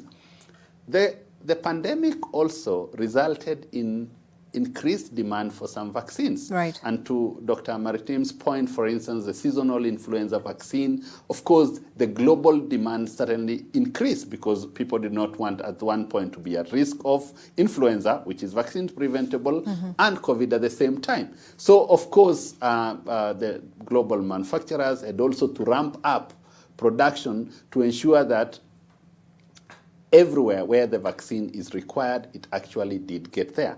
And I think I can attest to the fact that Sanofi Pasteur, having been producing vaccines for the past more than a century, to the greatest extent, vaccines have been able to reach the people who require them. And I'd also like to rope in now, Dr. Rudy, on the same as well. The supply chain, the vaccine supply chain has been strained quite a lot. Then this has definitely impacted the immunization agenda that WHO is working towards. Surely, as was mentioned a minute ago, the supply chain was one of the key factors or key aspects of the pandemic initially. So when flights were stopped and travel restrictions were put in place, it actually impacted the entire global delivery mechanisms. I think for vaccines it has been resolved. As was mentioned, within a month or so the vaccines have been delivered to Kenya and to other countries. So that matter in itself I think is resolved now. It still has to be managed though, so going forward of course flights are not back to normal. The shipment of vaccines and other commodities, including the commodities for the COVID outbreak itself, are still under strain. But I think we're learning quickly on how to do this properly. So at the moment, there should not be a situation that the country such as Kenya does not have sufficient vaccines. Now, Dr. Evans, a lot of our viewers are very concerned on a certain subject. You did touch on it, but we'd like you to expound a little bit more on that. And it is the race towards developing a COVID-19 vaccine here locally. Give us a clear picture of exactly where we are as Kemri. So much. The vaccine that we are just about to start doing research on, actually, we have got all the approvals and we are now beginning to recruit, is a vaccine that was developed with Oxford University, which we're working together with our team, one of our teams in Cambridge and at the coast. And it is actually to find out whether the immunogenicity, the safety of that vaccine. And so far, in the earlier study showed that it's working very well. And the thing is that we are so cautious about it that if you get one severe adverse event, that means that you are admitted in hospital, you die, or something serious happens that affects you, we stop this study immediately, whether it's vaccine related or not, whether you're knocked by a car, whether you had some other problem. We have to stop it, investigate, and find out the reasons why. So that vaccine, once it shows it works, we'll move over to the next phase 3, and then probably get it registered. Now, the things that people have got fear that we are being experimented on. Right. And yeah, the thing is that all the drugs and vaccine, we have got to do research on it, and we have got to make sure that it works before it. And many times when you do research, I do a lot of research more on other medication other than vaccines. And I can assure you that sometimes when you try some of those drugs, we find out that even the ones we are using probably have got more severe effects compared to the ones that are there. But generally, we look at all of it, and then we can do the analysis later and find out whether this one is safer and whether it works better or not before it's used. That's why when people jump and say that the vaccine works and they want to start using it, before it goes through the stages, we get very, very worried, because we look at all the effects, whether it is blood, whether it is liver, whether it is kidney, the heart. We look at everything that possibility that the vaccine can cause. And by and large, the side effects of vaccines are much, much lower compared to the disease itself. So we hope in the next few months, after we have recruited, we'll start seeing some results and probably see whether the vaccine works or not. If it works, then we move on to the next phase, phase 3. All right. Which is now a larger. Quite a larger proportion now. And Dr. Mary Beth, this is quite an issue that has attracted a lot of sentiments, diverse views on the same, that the African population is being used as guinea pigs in the vaccine trials. To what extent will this impact our, our efforts towards being able to be a frontier in the healthcare system, not only in Africa, but globally? So I think while it's a genuine concern, one of the things we have to remember is that somebody has to do this work. Right. This work has to be done somewhere. It has to start somewhere. And I think in Africa, we have been fortunate where we reap the benefits of something where we have not sowed anything. And therefore, we have this sense of we are always benefiting from others' efforts. And I think it's a high time we change that mentality, because we have to start somewhere. And I think one of the things I want to let the audience know is that before these clinical trials come to Kenya or to Africa, one of the requirements internationally is that the clinical trials have to be started in the country of origin of that vaccine. And we had Dr. Amkoe mention about the partnership with Oxford University. This vaccine has been tested in the people in Oxford before it can be tested in the people in Kenya. And therefore, we need to have that security that we are not just guinea pigs. We are part of the global community contributing to the scientific knowledge. So I just want to say a few things about the stages of the process of even developing the vaccine before we can get a full vaccine that is working and licensed. So Dr. Mkoe mentioned this, but I just want to emphasize, we have phase 1, we have phase 2, we have phase 3. And then after that, you have licensure, and then you have post-market surveillance, where even when you introduce the vaccine, you still have to monitor for any side effects within the population when you're giving it to very many people. So in phase 1 trials, you're actually looking at the safety and what we call the immunogenicity. Is the vaccine able to raise an immune response that you're looking for? So you have to have ways of measuring that immune response and know that it's the one that will protect against that infection. The second phase, which is phase 2, you're looking at a larger population, again, in the immune response, and you're looking again at side effects. So again, related to safety and immune response and potential side effects. So again, this is about 100 people. You move from maybe 20 people to 100 people. And then in phase 3, you're giving a larger population and you want to see the efficacy. And when you're talking about efficacy, you want to assess to what extent is that vaccine protecting against that disease that is supposed to protect against.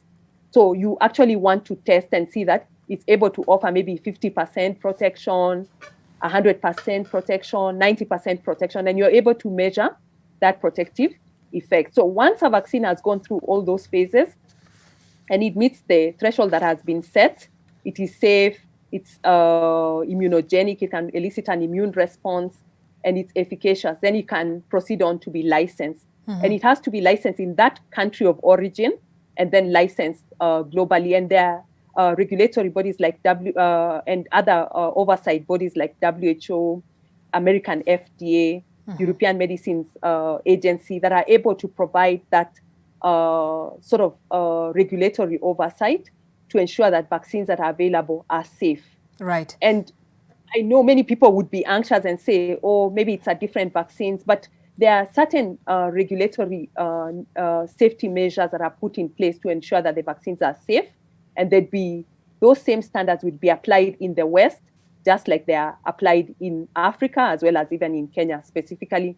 And within Kenya, the Pharmacy and Poisons Board is a regulatory body, together with the National Council for Science and Technology, NACOSTI, that provide that oversight when clinical trials and vaccine trials are being undertaken. Right. Thanks, Dr. Marybeth. And I think you touched on a very important point, and we can all share and we can have a discussion around this, which is definitely on the safety of the vaccines, with misconceptions about the vaccines, about having shifted from public focus away from the benefits and towards distrust in science and a fear possible of, side effects. And one of the, key issues that have come out in the recent past is the fact that some of these vaccines are meant to interfere with the sterility in women, as well as, hinder, population.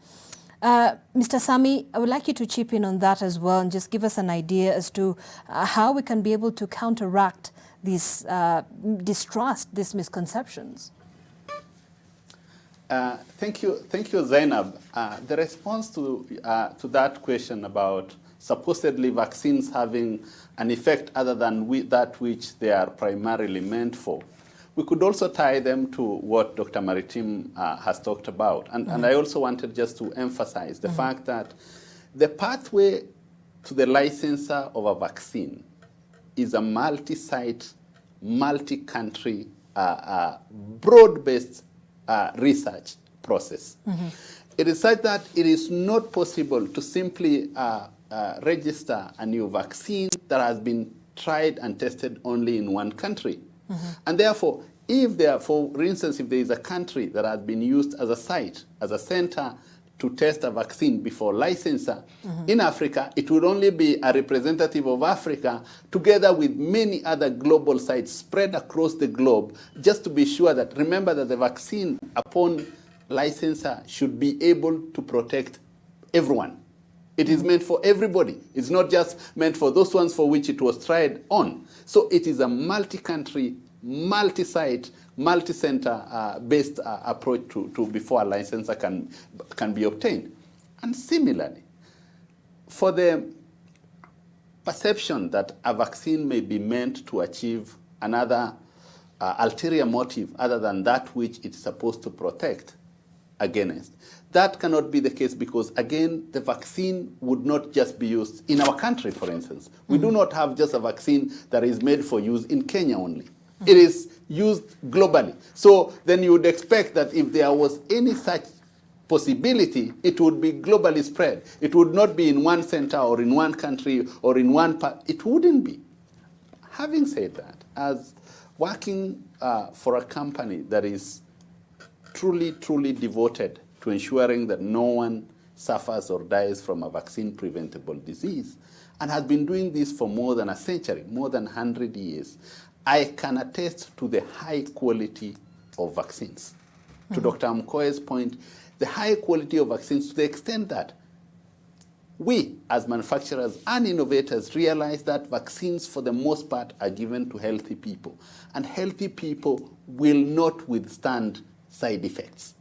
They will not withstand the discomfort coming from vaccines, considering that they were already well before they took the vaccines. So out of production time of vaccines, even post-licensure, after it has already obtained a license to be able to be marketed globally, 70% of the production time goes to quality control. Right. Just to ascertain how safe and efficacious that the vaccine will elicit nothing other than that which is supposed to protect the patient from. All right. Thanks, Mr. Sami. And we'll definitely be hearing from Dr. Rudy as well as Dr. Evans on the same. We'll be taking another short break here on the Nation Leadership Forum. Stay with us.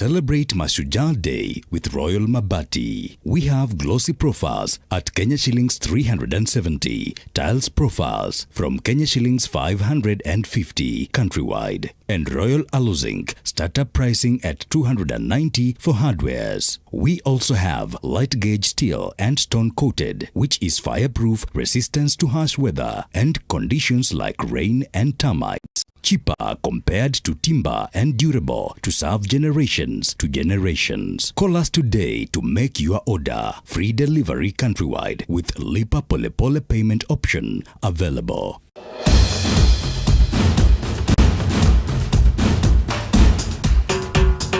We deserve more girls. Nolly cash, nolly cash, no, no, nolly cash. We need a big change in our lives. Do you think this is it, girls? No, no, no, no, no, no, no irritation. No, no, no, no, no, no irritation. We need a For the women who deserve more, Moped is now in Kenya and more than 40 countries. With its nylon-free surface, new Moped has unique softness and up to 100% protection. Your skin will love it. Are you looking to study abroad? Options Education Agency is here for you. With over a decade of experience in applications to reputable Australian and UK universities, we take pride in our services, professional counseling, visa applications, airport pickups, and accommodation arrangements. Visit our offices in Nairobi, the Mall Westlands first floor, or call us on 0724 333 222. Options Education Agency, where your journey begins. New Blue Band peanut butter. Made with 100% pure peanuts. And a good source of omega-6. Grow healthy and happy kids with new Blue Band peanut butter. Disinfect and protect your home with Jik. Jik kills 99.9% of illness-causing germs. Disinfect floors, kitchen and bathroom surfaces, and wash white clothes, towels, and dishcloths with Jik bleach. Just Jik it.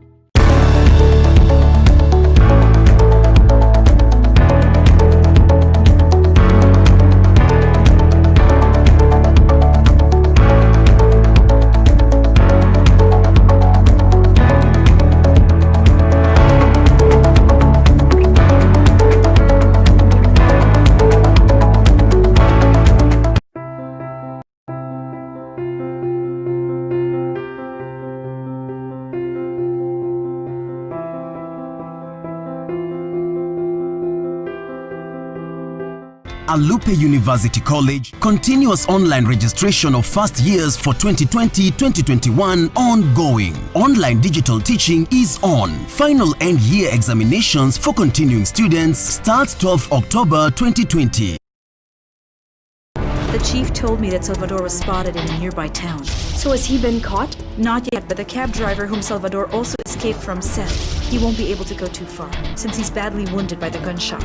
If we follow Natasha around, there's a possibility that we'll find Salvador. What happened to my money? Say goodbye to us. Don't hurt my son! Please, no!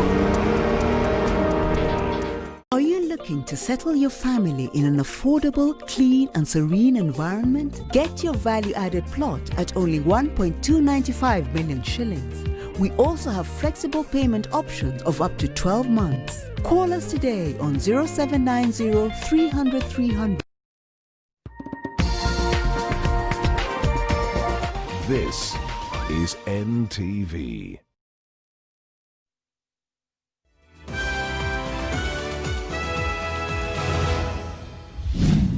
Tonight, East Africa's leading economy is now a bleeding economy, beat down by alleged mismanagement, then knocked down by COVID-19. Clearly, we are not in the post-COVID era. Kenya's economy has shrunk by more than 5% in the past 3 months, the first negative growth in over a decade. Also tonight, the COVID-19 infection rate is in the double digits again, and non-city counties are at risk. Corona iko, watu wajihadhari sana mshambuzi wa corona. Wenye wanafaa kuwa wakituonyesha kuwa mwelekeo poa, hakuna kitu wanatuonyesha tunaweza fanya. As the politics over people agenda persists, a surge may be coming with the new containment measures in tow. Plus, The boda boda sector growing anarchy and killings on wheels on account of political considerations. But I will point a finger at my political friends, because you don't smoothen issues which are going to continue to kill people. Every hospital in Kenya has a border wing. Why should we create space for border accident? Why can we not deal with the problem? The sector that seems to be riding over the tough-talking super minister and taking on the president. Sijui roho ya kinyama Uhuru ndugu yangu umetoa wapi? Dressed for battle with the Major General and the Commander-in-Chief. I return this bill to the County Assembly for further consideration. Nairobi governors new attacks and shouts at the president in an apparent battle for power and relevance. Hii mambo lazima rais ikome. Kupiga kwa wananchi ovyo kama wanyama lazima ikome.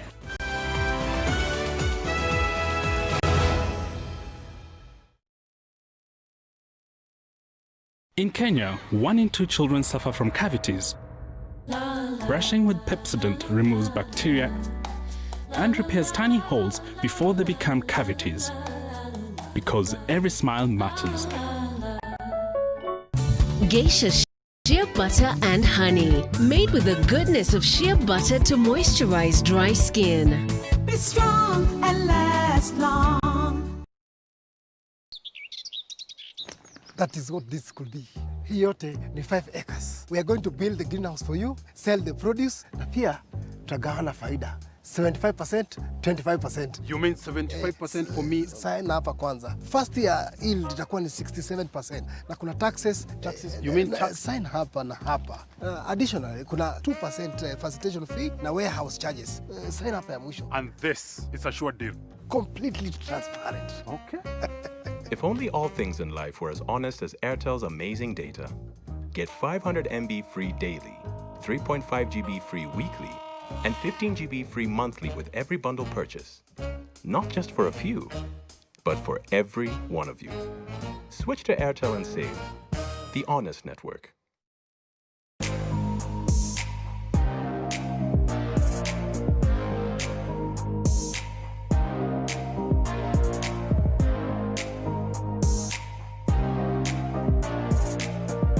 Introducing Centric Courts Apartments. Cash offer at 10.5 million. Rent at 55,000 shillings. Or a block of 16 units for 160 million. The first 3 cash buyers will win a car or a furnished apartment. Do more to protect yourself and family from viruses that remain on the clothes. Separate laundry that has been exposed and do not shake to minimize the possibility of dispersing the virus through the air. Soaking your laundry in water and hand washing powder does more to kill germs than just a normal wash. After washing, dry your clothes in direct sunlight. They say we do the expected. We say we're more than you expect. Sunlight, more than you expect. Last week, I murdered a rock. Injured a stone, hospitalized a brick. Brilliant Kipchoge from Mohamed Salah. Been chopping trees. I done something new for this fight. Bad. I'm gonna show you how great I am.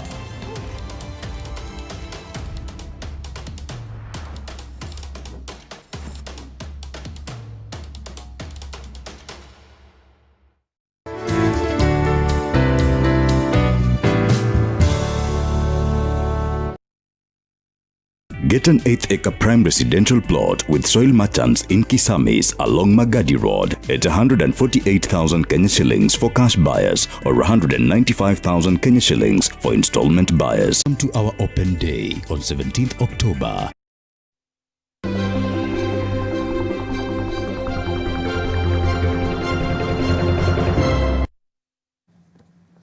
All right, thank you for staying with us. You're watching the Nation Leadership Forum on vaccination in a pandemic era.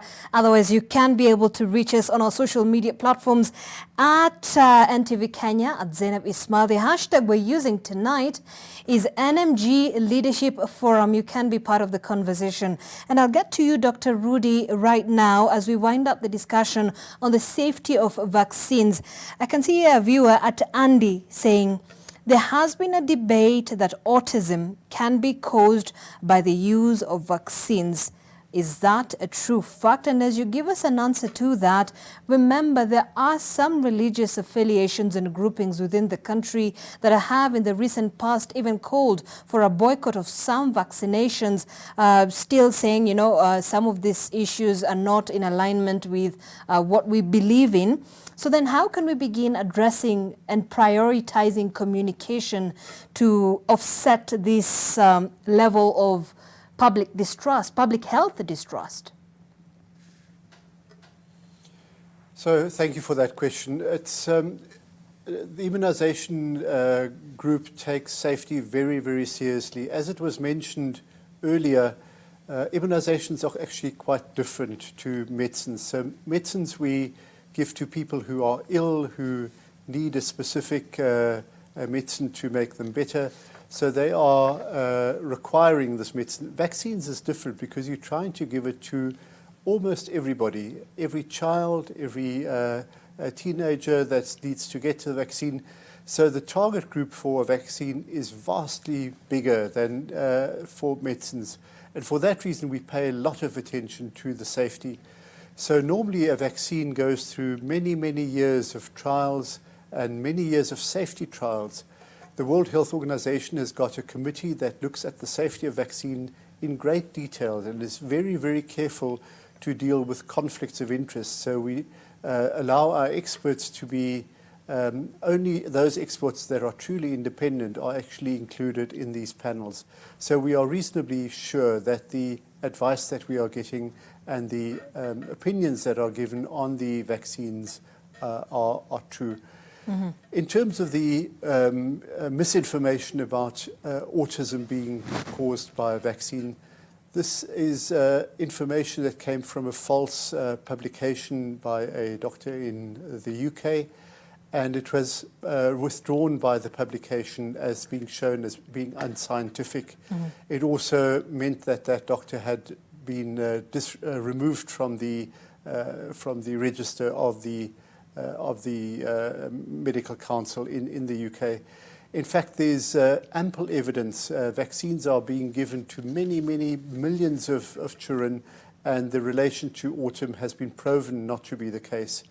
There are many other rumors, and they are mostly false, about what vaccines can do. Clearly, vaccines do have side effects, and we are aware of those and look out for those.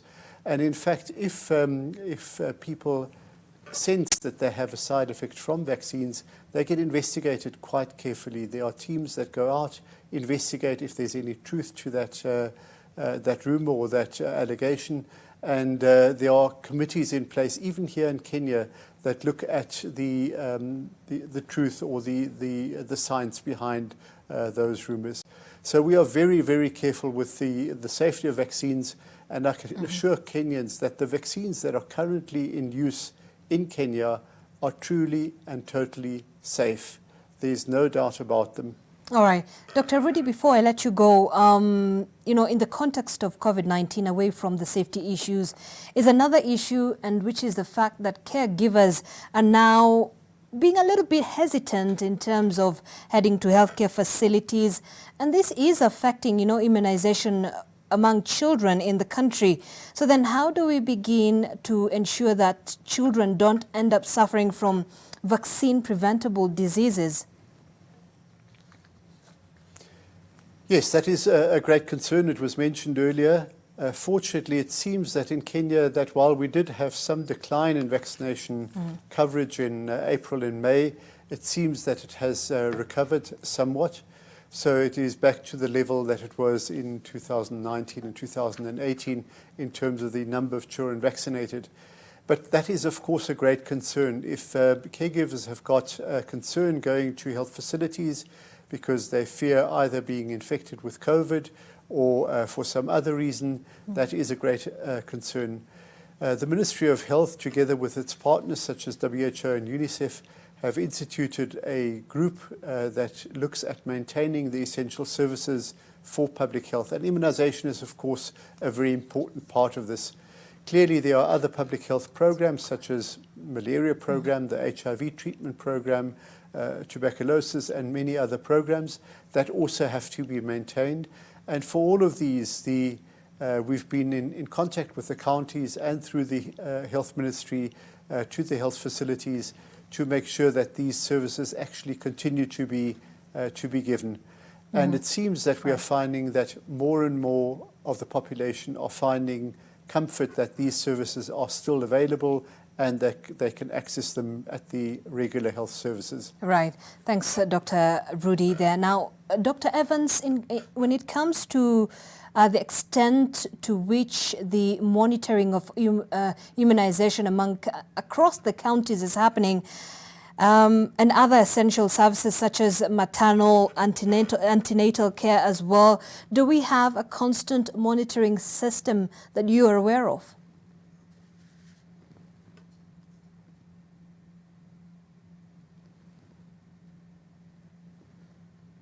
Dr. Evans, the normal, you can hear me? They are the right? normal government.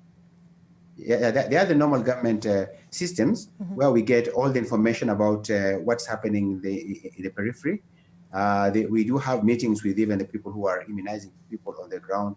There is a group. There is a whole unit within the immunization program that actually looks at side effects and all those kind of things, so that we can know what's happening on the ground and who is being immunized, who is being left out, what side effects do people have, so that we can be able to see what is there. I'm sure we could improve on it, but we do have those things, and occasionally we do, a few surveys are done to see really what is happening on the ground. But something else which we discussed about the different constituency, like the Catholic Church that was against this. What we do now is that before we introduce a certain antigen, or when we do some of those campaigns, we have actually included them as part of stakeholders. So they are on board and they are comfortable by the time we're going out, that there's nothing that we are doing that is hidden. Everything is on board, and everybody knows what we're doing in that particular area there. But right now, things like the data that's collected, we do get it. We've been shared. As you know, me and Mary Beth is actually my vice chair in the advisory committee of the government on vaccine. We do get information from the government to see what's happening in various counties, and we do give our advice accordingly. Thank you. Right. Now, Mr. Sami, when it comes to the development of the COVID-19 vaccine, so there are concerns that, there are different strains of COVID-19 across different areas in the world. So let's say, for example, that a country in Europe manages to develop this vaccine much faster, and this vaccine has to be distributed across the globe. But then there are factors that come into play, for example, environmental factors, which mean that our strain is quite different from that in Europe. So then how do we ensure that we are able to also be part of this vaccine development and also be able to get a vaccine while it is developed somewhere else? I think, thank you very much for this question, because in the end, the question actually makes it very clear why the development of vaccine is a global effort, it's a collaborative effort. It takes everyone into account. Before licensure of the vaccine, it has to be tested in different parts of the world. So that's why I come back to the same point. The vaccine licensure pathway is multi-center, multi-country, so that then it can be generalized globally. The way the viruses and bacteria work, however, it is such that we all know today where the disease first originated and how it has spread globally. The reality is that it is the same virus. Now, the vaccine being developed will be general in nature, such that to the extent possible, it actually covers any minute mutations, not shifts, of course, not dramatic shifts, so that we have a completely new coronavirus vaccine virus. But as long as it is COVID-19, and considering how broad-based the research on the vaccine is going to be, considering also, and I can speak this on for Sanofi Pasteur, that the company has been producing the vaccines that have been working for more than 100 years, Let's look at rabies, which has been proven to be 100% effective. Let us look at polio virus vaccine, which has worked and eliminated 99% of polio disease. There is no doubt whatsoever that the vaccine that will come out, when it does come out, will be able to protect everyone globally. Right. It has been done before with smallpox. It has been done with polio. It works with influenza. There is no reason why the vaccine that will come for COVID will not work for everyone. All right, thanks, Mr. Sami. And maybe just to get last remarks here, Dr. Marybeth, as you make your closing remarks, where do you think we're headed as a country in terms of, being a leader in humanization and vaccine development? Your closing remarks, very briefly. I think we have had a lot of deliberations in this forum today. And I think particularly for Kenya, we are in that defining moment because about 2 or 3 years ago, we became a middle income country. And therefore, even we are progressing upwards and would be graduating from Gavi support.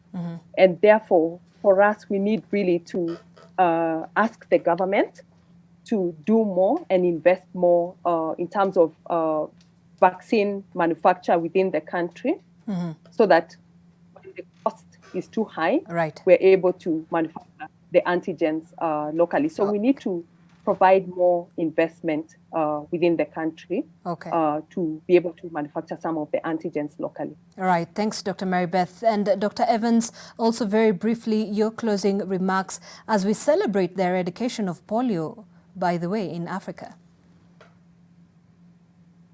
Thank you so much. The last one, actually, we found it from a Siwa, and it was actually vaccine-related polio. So actually, we have not had polio for a long time. We, on the same question you had asked my colleague, we actually have done about 600 gene sequencing and deposited 122 in the gene bank. So when they're going to make any vaccine, we'll be having our information about what's happening in our place. If you look at flu, which you discussed on, we actually give our samples so that those samples actually go to what the WHO uses to try and advise the companies on what to do. So the vaccines that we do have are actually, they do affect us. There was one that was pneumococcal early on that was not covering a lot of our people here. But we had a bit of argument with our colleagues, and they told us that even if it's going to save 40% of lives, is better than 40% of lives dying on a daily basis. All right. Thank you, Dr. Evans. And finally, Dr. Rudy, also very briefly, your perception, 10 seconds actually, I hear from my director, on how we can be able to achieve what we attain, and of course, the vision that WHO has in terms of humanization. So thank you. I think the most important thing that I'd like to say at the end of this is it's very important for mothers to bring their children, or caregivers to bring their children for the routine vaccines. They still work, they are safe, and they actually protect children quite dramatically. So if there's one plea I could make is please continue to be vaccinated.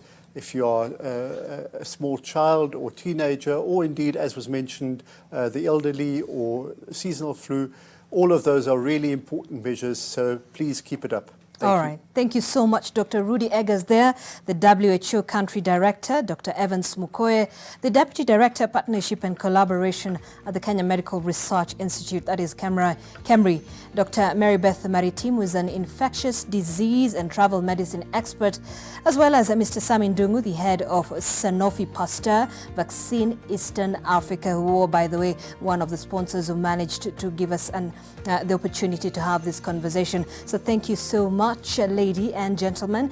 And the conversation ends there, but we will be having it on our social media platforms, so you can continue sending in any questions or messages that you would like to get answered from our panel. The hashtag is NMG Leadership Forum. My name is Zainab Ismail. Thank you once again for watching.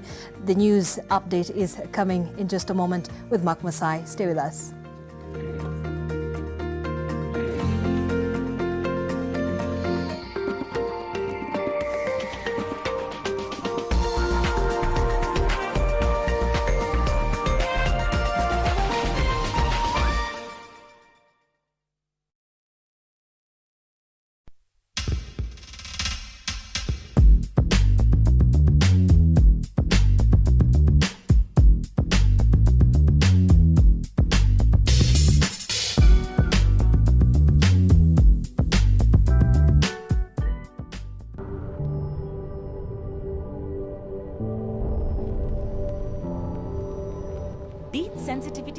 fast with Sensodyne Rapid Action for clinically proven relief in 60 seconds.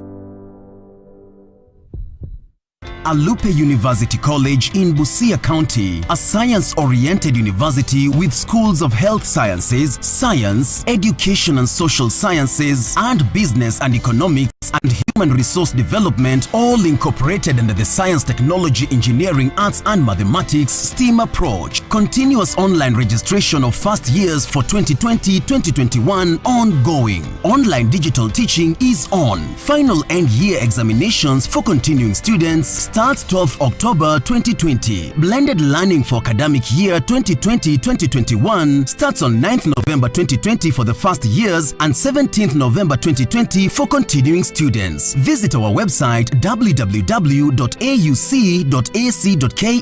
or call 0722 345 603 or 0724 400 189. Alupe University, the bastion of knowledge. Je, maumivu ya kichwa na kukosesha amani? Kaluma Strong hutuliza maumivu ya kichwa, maumivu ya mwili na hata huondoa joto jingi mwilini. Kaluma Strong ina aspirin kama kiungo. Maumivu yakizidi, muone daktari. Get an 8-acre prime residential plot with soil merchants in Kisamis along Magadi Road, a few minutes from the vibrant Kiserian town. Electricity and borehole water available at 148,000 Kenya shillings for cash buyers or 195,000 Kenya shillings for installment buyers. Pay 30% deposit and clear the balance in 6 months. SMS plot to 21595 for details. Welcome to our open day on 17th October 2020. Buy today, build tomorrow. Trade in the global financial markets with Kenya's leading online trading platform. Enjoy fast deposits and withdrawals as you trade in products such as currencies, indices, commodities and shares. Are you one of us? SMS FX Pesa to 40184 to get started. FX Pesa is a product of EGM Securities, which is licensed by the Capital Markets Authority. Trading in margined products carries high level of risk. The new Maisha Aluzinc Mabati from Maisha Mabati Limited. For the first time in Kenya, a roofing product that combines aesthetics with proven resilience. Its unique combination of aluminium and zinc gives it a 5 times longer lifespan than normal Mabati, thanks to the excellent state-of-the-art mill. It has 20 years lifespan, it's easy to install, it's flexible and durable. It stands up to severe weather conditions, has good abrasion and rust resistance, it's affordable and is approved by the Kenya Bureau of Standards and is available countrywide. It can be used for all applications. Always insist on Maisha Aluzinc Mabati, a product of Maisha Mabati Rolling Mills, Ruiru.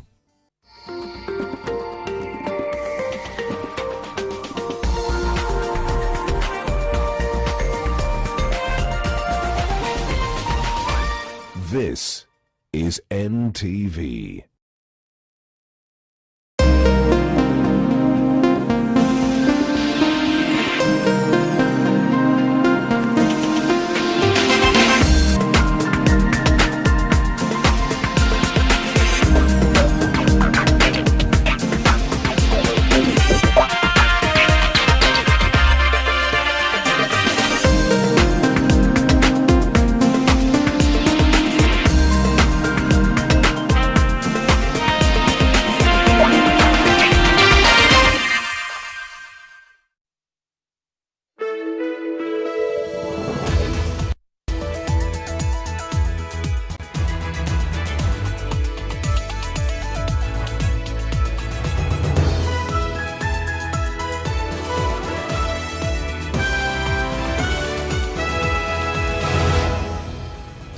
Good evening. It's not such a good evening for the country in terms of the economy and the outlook.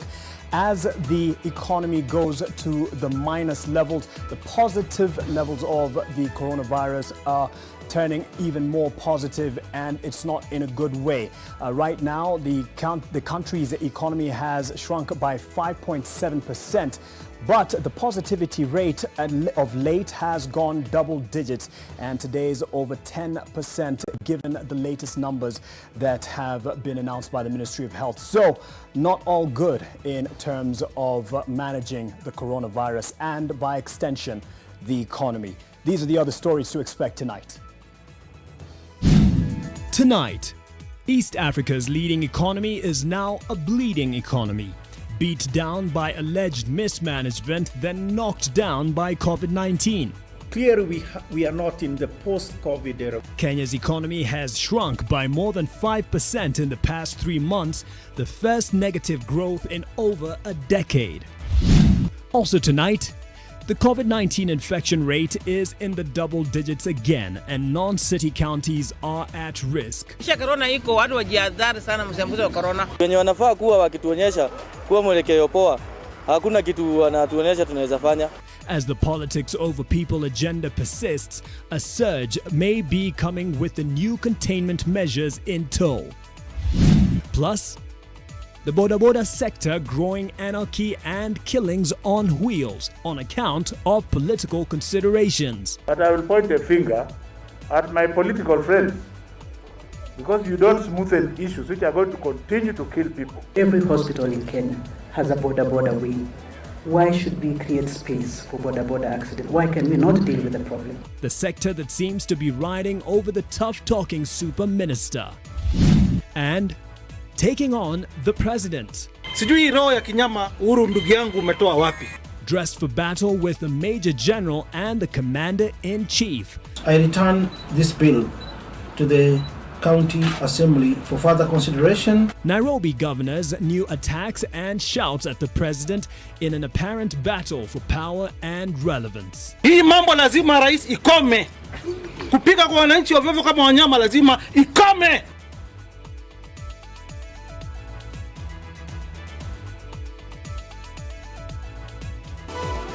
NTV Tonight with Mark Masai.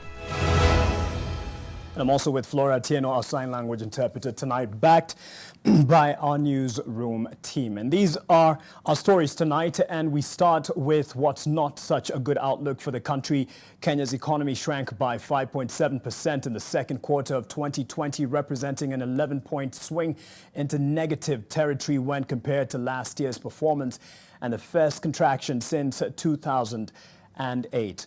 Although the agriculture sector, which is the backbone of Kenya's economy, grew by 6.4% during the period against 2.9% at a similar period last year, the growth was not enough to prevent the contraction, as Alex Mwangi will be explaining in a moment. Well, that very negative outlook on the economy could get worse given the increasing infection rate of the coronavirus, as we will see with the latest that has been announced, and the caseload over 43,000 in Kenya and the death toll going over 800. We'll be giving you the specifics of that attached to the economic outlook in a bit. But to the county of Nairobi, and Governor Mike Mbuvi Sonko has refused to sign off on the new budget for the capital. The move by the governor could mean more trouble for county officials, I should say, and poor services for residents, but also reveals a simmering problem of managing the egos of the Nairobi Metropolitan Services leaders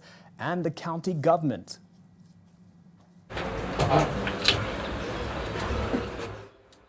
They say imitation is the highest form of flattery. And so today, Governor Mike Mbuvi Sonko donned a uniform that has all the markings of power. The general was in his office and he meant business.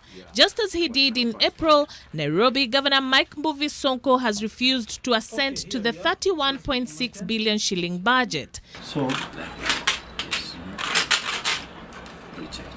The governor claims that his reason for rejecting the budget is a 5.8 billion shilling deficit against the projected expenditure of 37.45 billion shillings.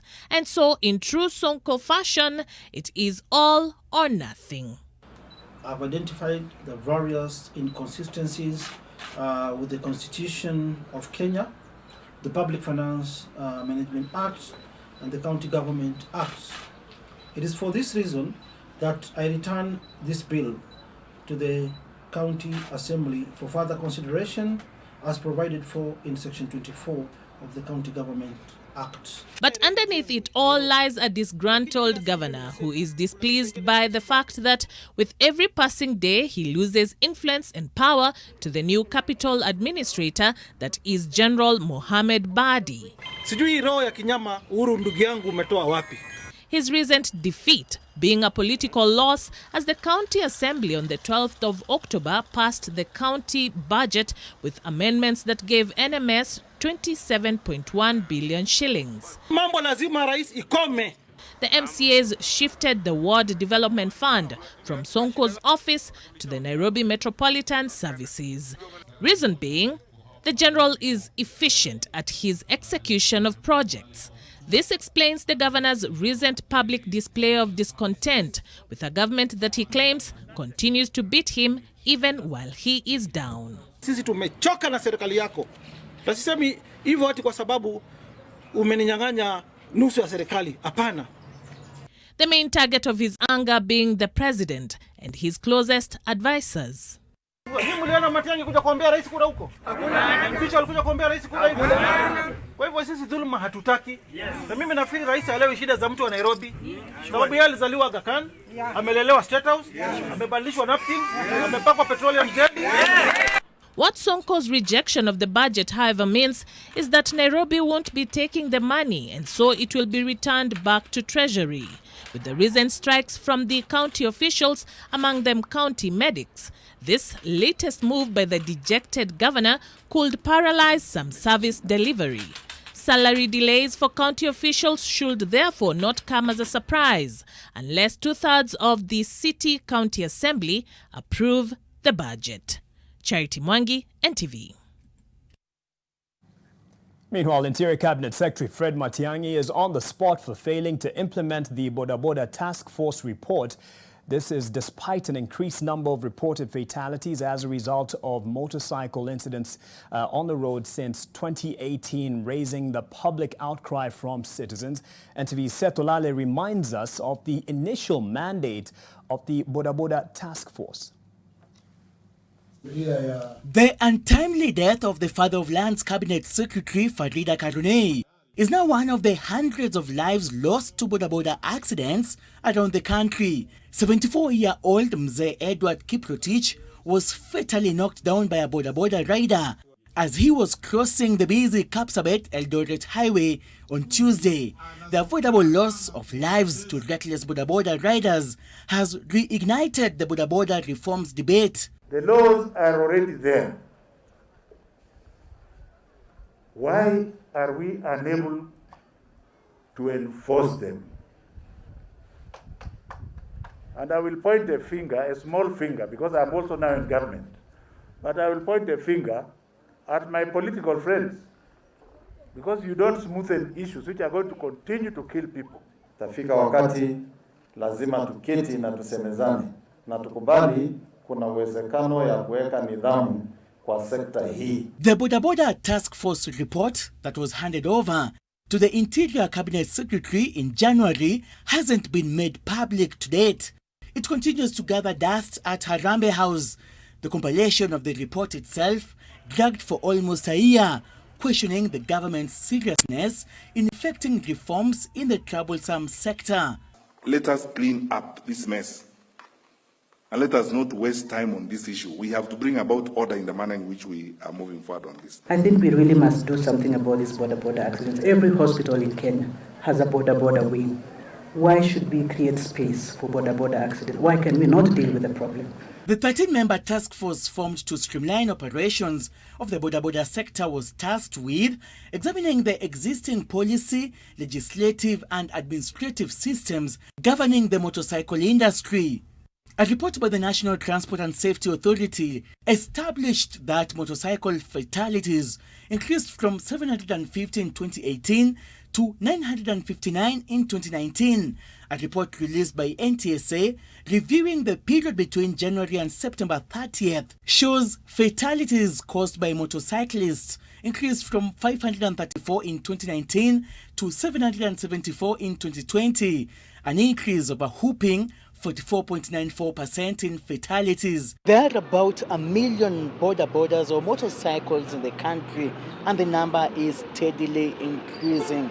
Worrying though is the increased number of unlicensed boarders in the country, putting many lives in danger if the government especially does not effect the task force report. Seth Olale, NTV, Nairobi. President Uhuru Kenyatta this weekend shifts base to the coastal county of Taita Taveta, where he will, among other things, probably receive the Building Bridges Initiative report. Sources close to NTV indicate the BBI team has been recalled and would be fine-tuning the report for an official launch either before Mashujaa Day or on Mashujaa Day. NTV's senior political affairs reporter Kennedy Mureithi with more. President Uhuru Kenyatta has called his cabinet to Manyani in Taita Taveta County this weekend for a rendezvous to discuss issues of national interest as a spirited campaign to showcase what the national government has done all over the country kicks off. The meeting that starts Friday kicks off with the cabinet meeting before other professional bodies are called. NTV has also understood that the BBI team has been recalled and will be making a presentation in Manyani where the cabinet will collectively discuss some of the issues in the report before a public release. Others expected in Manyani are those in the parliamentary leadership, that is both in the Senate and the National Assembly, as some parts of the report will be implemented in Parliament. Editors from the main media houses have also been invited to the meeting and will give input on what their views are on the report as the government seeks to partner moving forward. The president is also expected to officiate a showcase of the state-of-the-art technological equipment at the Manyani KWS Training Center.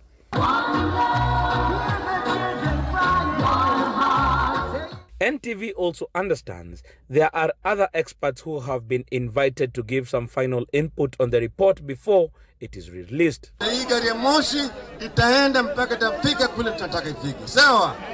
As part of the cabinet, the deputy president is expected to be in attendance. However, he had already indicated that he would be in Kisii on Friday.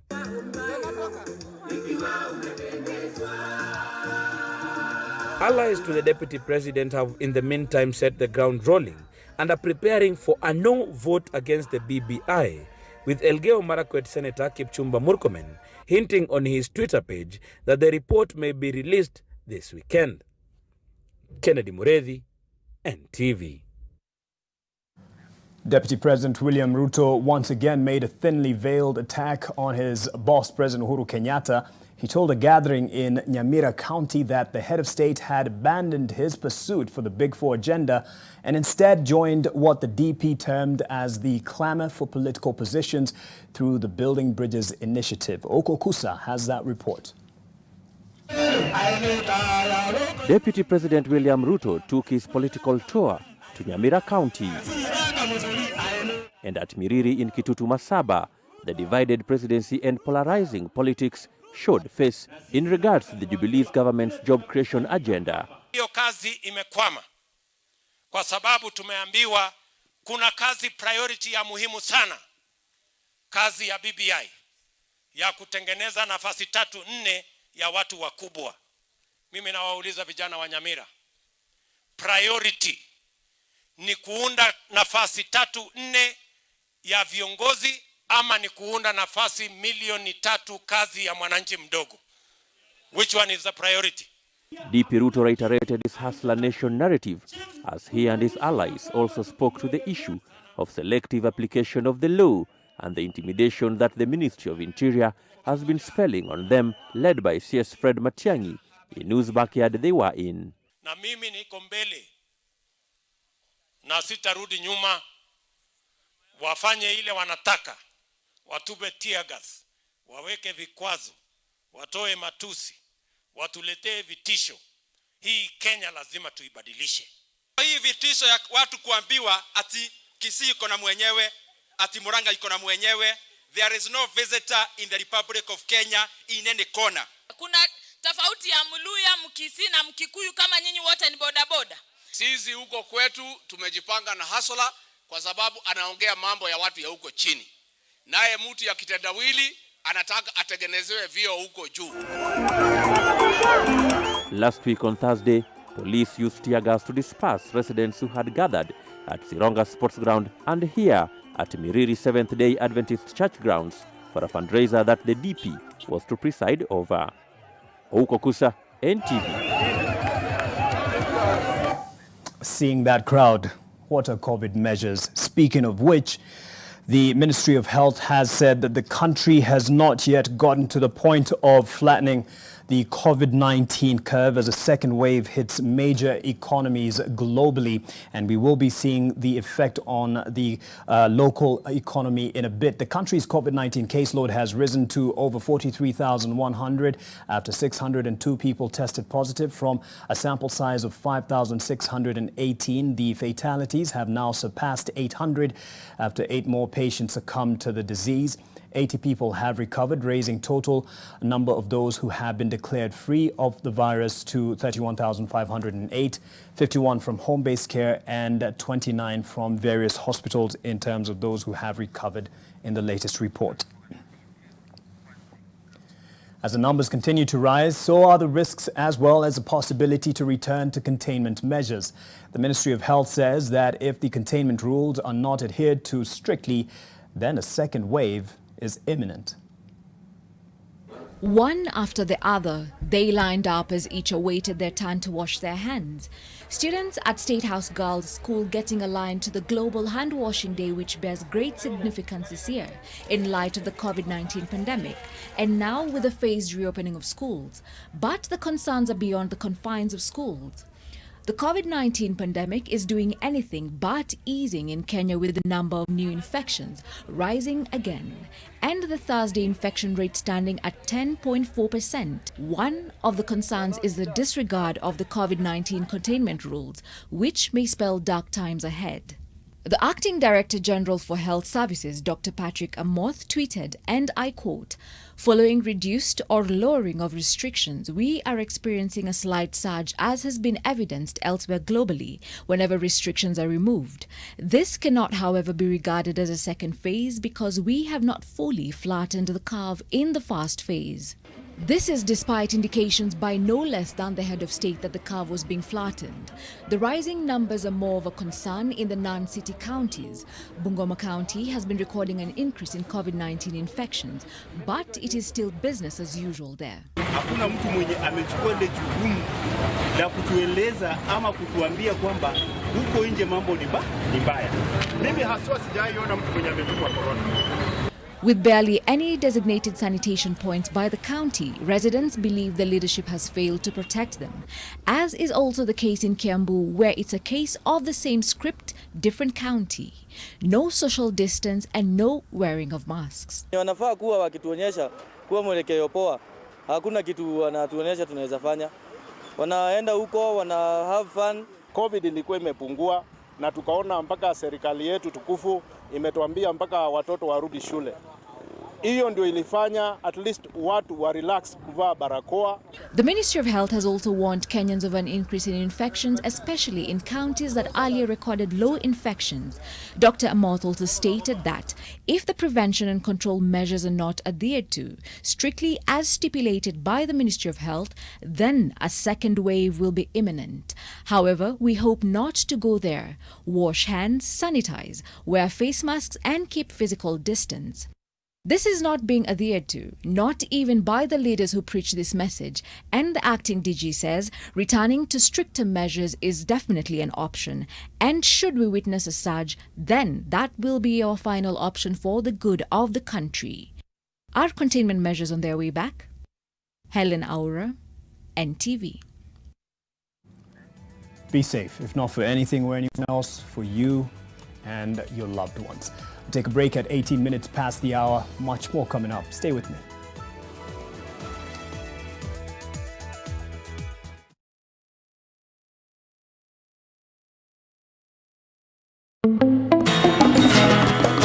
Fresh Fry Premium Cooking Oil now has a new look and an advanced spout and seal. triple refined, zero cholesterol, and natural vitamin E. Fresh Fry, always heart friendly. Now it's even more cooking friendly. Fresh Fry, the premium cooking oil for healthy living. Last week, I murdered a rock, injured a stone, hospitalized a brick. Brilliant Kipchoge from Mohamed Salah. Been chopping trees. I done something new for this fight. Bad. I'm gonna show you how great I am.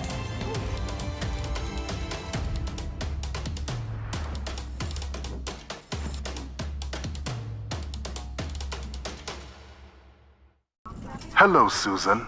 Yes, you. Holding that pack. I know you've been avoiding me because in the past I've made you uncomfortable.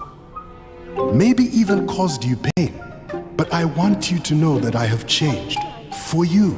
Aye, what is this? You can love me again if you're willing to give me another chance. Meet me at aisle 4.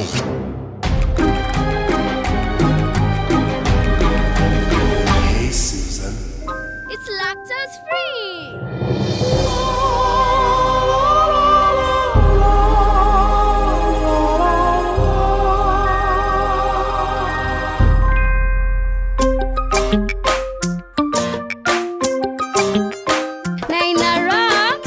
We know you love milk, and now there is milk that loves you. With Gold Crown lactose-free milk, you can enjoy the richness of natural cow's milk without any of the digestion discomfort. Gold Crown lactose-free, milk that loves you. Sona moja imetengenezwa kwa njia spesheli ili kupambana na maumivu kwa haraka. Sona moja ina aspirin kama kiungo. Sona moja, kitulizo kamili. Maumivu yakizidi, pata ushauri wa daktari. Nilikuwa naishi Mlolongo, nikaamua kuweka duka South B ya spares. Nikatafuta rafiki yangu, akanipeleka kwa group, nikaanza savings na Equity. Wakati unataka loan, unaongea na Equity, group ina guarantee upewe hiyo pesa. Mabank zingine mpaka upeane kitu kama title deed, na nikaona sasa hii ya group hakuna kitu unaitishwa, ni kujicommit we mwenyewe. Nilichukua loan ya 30, kwanza ikanipelekea mtoto shule, nikaenda ya 70, nikajenga nyumba yangu, nikaenda 200 na nikaongeza kazi pia. Vile corona ilikuja March, kazi zilienda chini.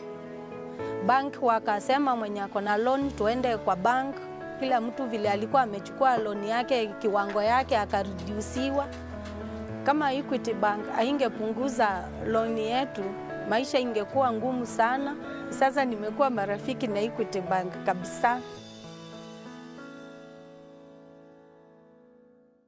The chief told me that Salvador was spotted in a nearby town. So has he been caught? Not yet, but the cab driver whom Salvador also escaped from said he won't be able to go too far, since he's badly wounded by the gunshot.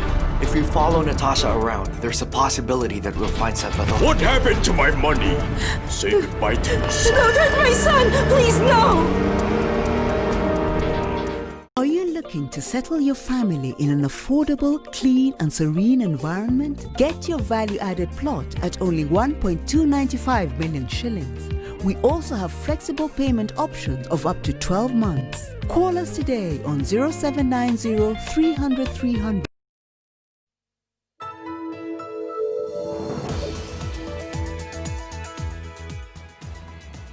Welcome back. Kenya's economy, as we mentioned earlier, shrank by 5.7% in the second quarter of the year 2020, representing an 11-point swing into negative territory when compared to last year's performance and the first contraction since 2008.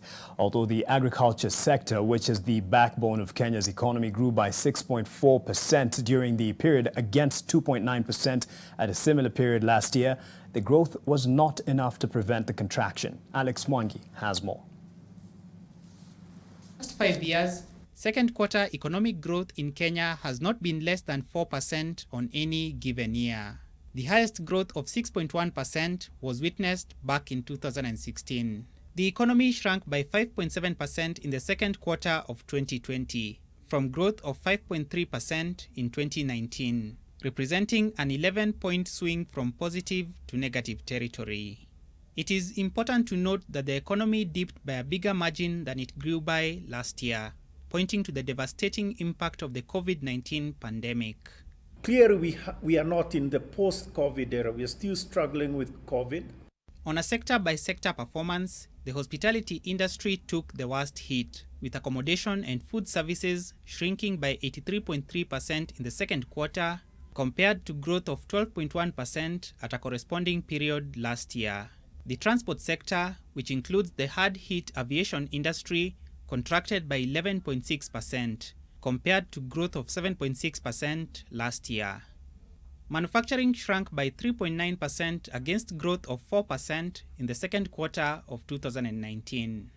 Electricity and water supply saw output decline by 0.6% against growth of 7.3% last year. The agriculture sector propped up the economy, accelerating in its growth to 6.4% in the second quarter, compared to growth of 2.9% last year. The financial and insurance sector witnessed growth of 4.2%, a slight decrease from the 5.2% growth achieved in Q2 of 2019. The contraction of Kenya's economy, although happening for the first time since 2008, was to be expected due to the devastating impact of the COVID-19 pandemic globally. Further afield, the US economy dipped by a record 31.4% in the second quarter of 2020. The UK's economy, on the other hand, dipped by 19.8% during the same period. The contraction of Kenya's economy is also in part due to the time lag between the imposition of policy and its transmission into the economy. It's clear that the uptake of the initiative by the banks have not been fully embraced, because 23%, in my view, is still on the lower side.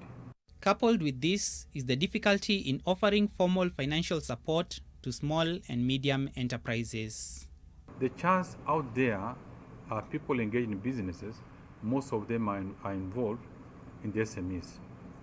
And this is considered a very risky segment of the economy, particularly as far as the banks are concerned. The contraction of the economy by 5.7% may lead to a critical rethink of the government's priorities if it is to remain on a sustainable financial path given the current level of public debt. This means that plans for expenditure on initiatives such as the Big Four agenda and the BBI might come up for review. Alex Mwangi, NTV.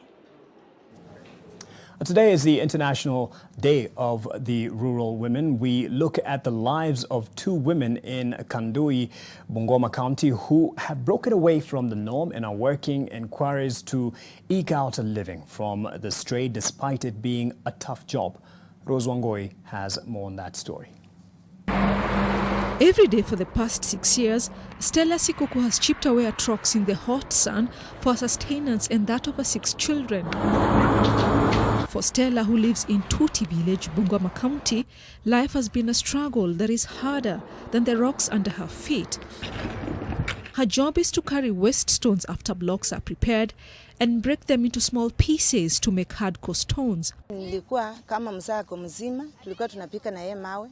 Alikuwa mtu wa mchengo wa nyumba, lakini akaenda akapatikana na accident. Sasa mimi nifanye hii kazi ndio nisomeshe watoto wangu, ndio watoto wangu wakule. Stella says breaking stones into ballast is a hard task, but she's happy for it has brought some change in her life. Jacqueline Hamasi shares a similar story. The mother of 6 reports to the quarry early each morning and spends all day. Hata ukikaa hivi ungoje mzaa lete, ya mzaa itatosha. Ndio maana wamama tuliamua tukajituma tukajileta hapa. Tunagonga hii kokoto yetu inatusaidia, mahitaji ya nyumba inatulipia watoto shule. This demanding job used to be a preserve for men, but with the high cost of living coupled with the tough economic times, someone has to get the job done. It might look like an easy job, but looking at the heaps of ballast waiting for potential buyers, it is evident that a lot of energy is used for the work to be done. Kianza safari ya kwanza nilikuwa nachipika vitole, lakini sasa nimezoea na kazi ngumu. Sio kazi rahisi. Sasa kwanza ukichukua tu makuni ndio hakisha hiyo mawe pasuki. Ni ngumu. Lazima uchipe moyo kama mama. Kitambo fikisha tu shilingi 100 utakuwa umechomeka na jua, umetumia nguvu zote ndio upate hiyo pesa. Nikigonga tani moja napata shilingi zangu 700. Zimenitosha. kuhakikisha shughuli yangu ya siku imeisha. Napika tani moja ndo 22 kwa siku tu. Nauza 500 kwa tani. Ni size ndogo, nauza 800 kwa tani. And as we mark the International Day of Rural Women, we celebrate Stella and Jacqueline, who go an extra mile to do all they can to make a living. Bia mama wenzangu, wasikae wakiangalia wabwana sao. Wakuje tupambane kazi, tukule kwa jasho letu, ndio tuwafanye maendeleo siku ya wamama kama hii. Ukijituma unafanya kazi yako kwa amani, lakini ukitumwa ndio inakuanga muziko kwa mama. Lakini sisi wamama tujitolee, tuache kuangalia ABCD. Rozongoi, NTV. And we tip our hats to those women and the many more in our rural parts of the country. Time for another break. Business News is up next.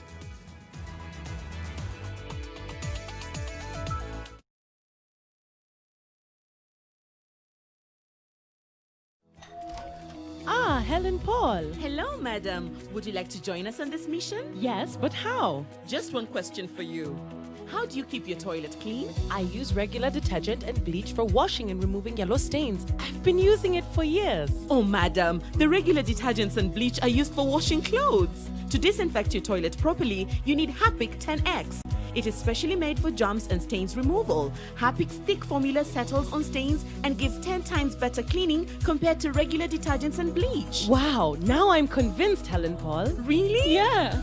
Now that she's part of the mission, the next house is yours. Every time Gran arrives, she always has a small reward for her. I made this for you today. Ah, thank you, my baby. It's so beautiful.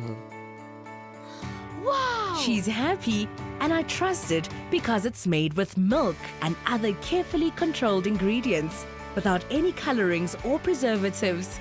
Care has been taken to make it. I love to see her happy because it meets her taste and fantasy. Kinder Joy, my trust, their joy. Celebrate Mashujaa Day with Royal Mabati. We have glossy profiles at Kenya shillings 370, tiles profiles from Kenya shillings 550 countrywide, and Royal Aluzinc startup pricing at 290 for hardwares. We also have light gauge steel and stone coated, which is fireproof, resistance to harsh weather and conditions like rain and termites. Cheaper compared to timber and durable to serve generations to generations. Call us today to make your order. Free delivery countrywide with Lipa Pole Pole payment option available. With the Stay Soft refill, saving money is as easy as snip, pour, mix with water and shake. Stay Soft refill. It's 2 liters of Stay Soft for up to 30% less. Disinfect and protect your home with Jik. Jik kills 99.9% of illness-causing germs. Disinfect floors, kitchen and bathroom surfaces, and wash white clothes, towels, and dishcloths with Jik bleach. Just Jik it. Parenting is all about learning when to be tough and when to be gentle. Tough, gentle. But when it comes to fever, you need to be both. Panadol Baby and Infant starts to work on fever in 15 minutes and is gentle on the tummy. Tough call. Panadol Baby and Infant. Tough on fever, gentle on your child.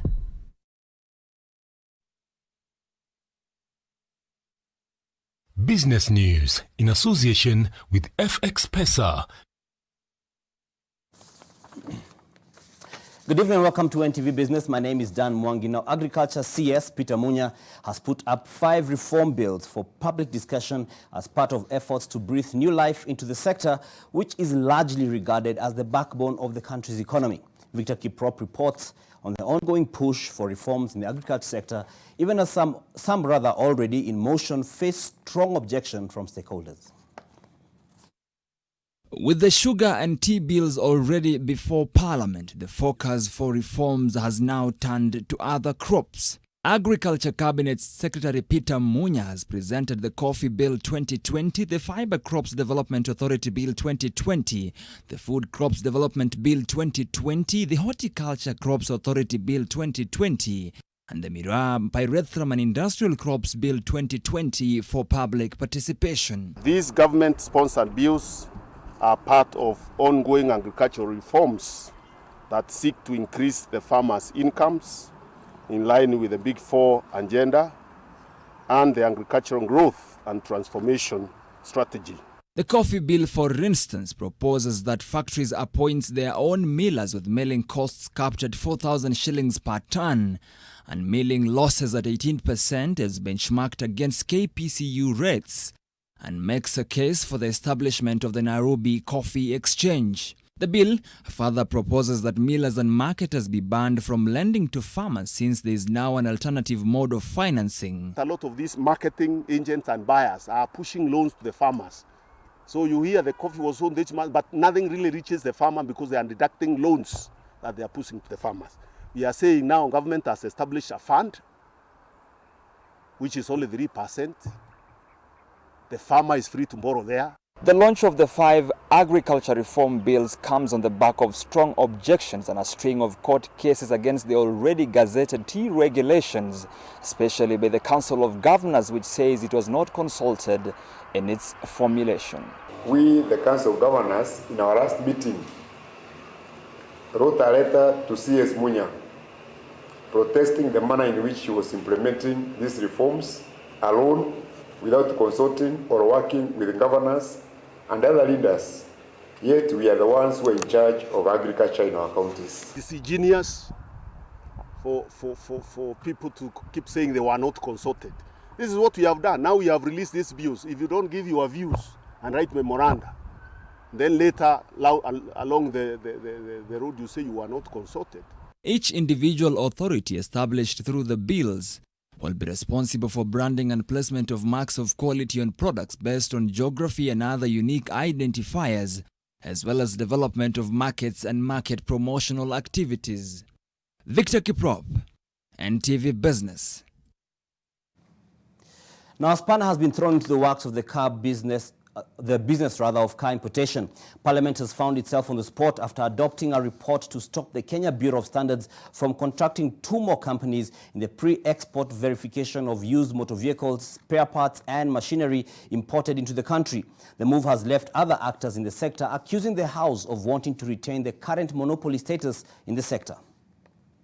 Last Tuesday, National Assembly adopted the House Public Investment Committee report on procurement of pre-export verification that blocked Auto Terminal Japan Limited ATJ and MSEAA companies from being contracted by Kenya Bureau of Standards to end the 9-year monopoly of Quality Inspection Services Japan QISJ to inspect used motor vehicles, spare parts and machinery imported into the country. The move has now put the committee and Parliament on the spot for adopting a report which was largely informed by an audit report from the Office of the Auditor General, whose credibility had been questioned by ATJ and MSEAA. Auto Terminal Japan Limited ATJ had tabled evidence before the committee that showed that the monopoly company QISJ had facilitated the auditors' travel and stay in United Kingdom, Japan and South Africa to audit their facilities. ATJ argued that there was no way the auditors would have returned a report favorable to them after facilitation by their competitors in their audit missions.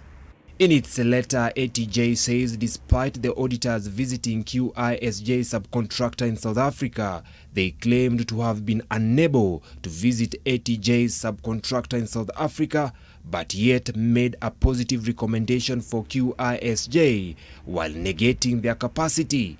The House Speaker Justin Muturi wondered why the report recommended the 2 companies be investigated and findings reported back to the House. You know, the impression created is that you don't want to let off. You don't want to let off this matter. It's like it's, there's something also you are enjoying in there. So you want them to investigate and bring to you. I don't know, when they bring it back to you, what do you do with it? This latest move seeks to retain Quality Inspection Services Japan QISJ as the only company to do the inspection for cabs. Kenya imports about 7,000 cars every month. actors in the importation sector feel that monopolizing the sector is nurturing fraud amongst the inspectors and the sellers.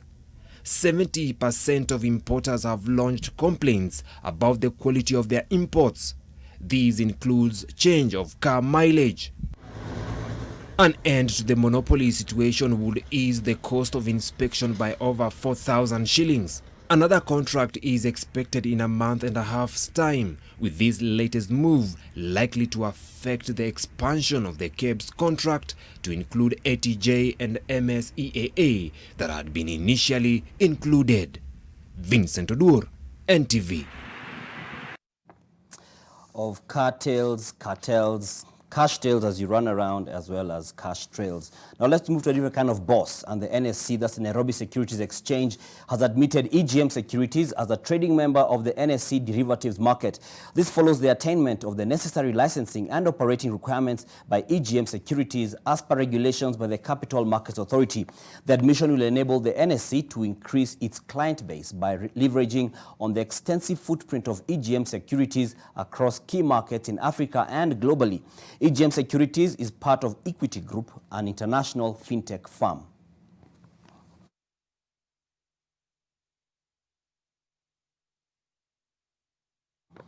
And the Equity Group there is not what we know as member bank. It is EQUITI.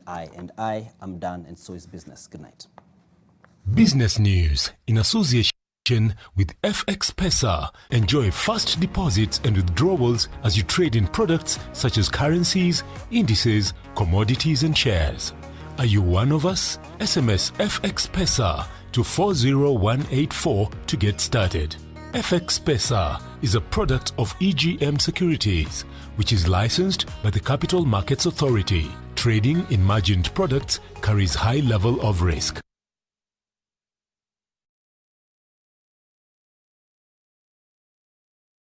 From far with you. I even gifted you a magnificent house. Rosa, it's the thought that counts. Please help me. When it comes to fever, you need to be both. Panadol Baby and Infant starts to work on fever in 15 minutes and is gentle on the tummy. Panadol Baby and Infant, tough on fever, gentle on your child. Come over.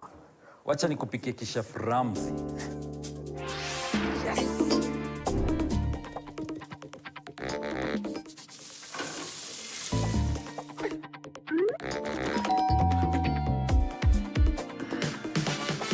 Rena vegetable oil stays liquid to the last drop, so it's smooth cooking from start to finish. Now with an easy-to-pour cap. Mapishi poa, madishi poa. Introducing Centric Courts Apartments in Thindigwa, Kiambu, located just 12 kilometers from the CBD. On sale is a group of 3-bedroom apartments that offer elegance, style, and proximity to a host of services and amenities. Enjoy 24/7 security, ample parking space, hot solar water, and kids' play area.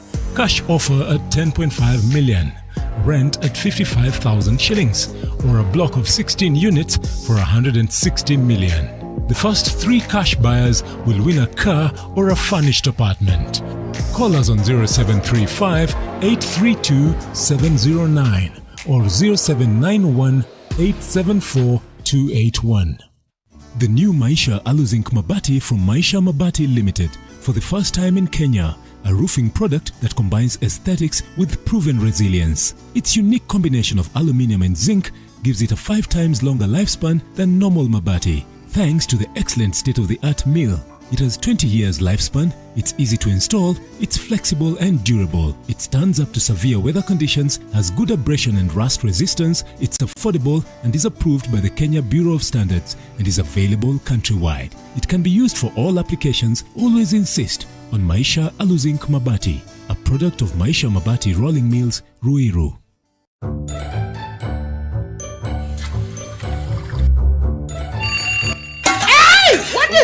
What is that? Is that, could that be a fire? At this time, where is that kijana? It's just our school alarm. We are practicing to go back to school. And who is going to pay those fees? We understand that you might not be ready to go back to school, but at Naivas, tuko rada kurudi shule. Our shelves are fully stocked and prices greatly discounted for you to make that quick and easy return to school. With thousands of back-to-school items, price cuts on your Chuo favorites, and points to score on your Naivas card. You'll get going for an A+ term at all Naivas branches countrywide. Mom, tuko rada. Labda Naivas, wewe na kichwa yako bado inalala. Just like our bank account. Tuko rada kurudi shule na Naivas, the back-to-school that's safe on your pocket. Naivas saves you money.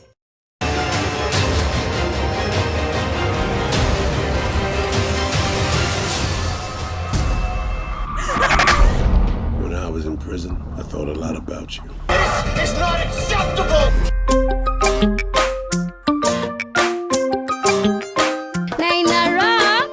We know you love milk, and now there is milk that loves you. With Gold Crown lactose-free milk, you can enjoy the richness of natural cow's milk without any of the digestion discomfort. Gold Crown lactose-free, milk that loves you. The chief told me that Salvador was spotted in a nearby town. So has he been caught? Not yet, but the cab driver whom Salvador also escaped from said he won't be able to go too far, since he's badly wounded by the gunshot. If we follow Natasha around, there's a possibility that we'll find Salvador. What happened to my money? Say goodbye to us. Don't hurt my son! Please, no!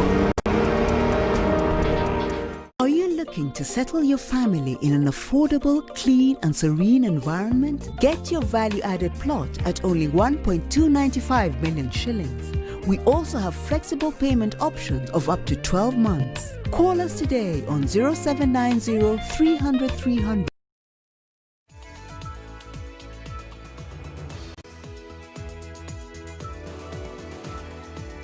Thanks for staying with us. Demolitions are set to rock Naivasha, Gilgil, Molo and Kibos as rehabilitation works continue along the Nakuru, Kisumu and Gilgil-Malaba railway line. And while some of the victims claim rightful ownership, the government insists no one on the Kenya Railway Corporation land will be compensated, as Bridget Ngana reports.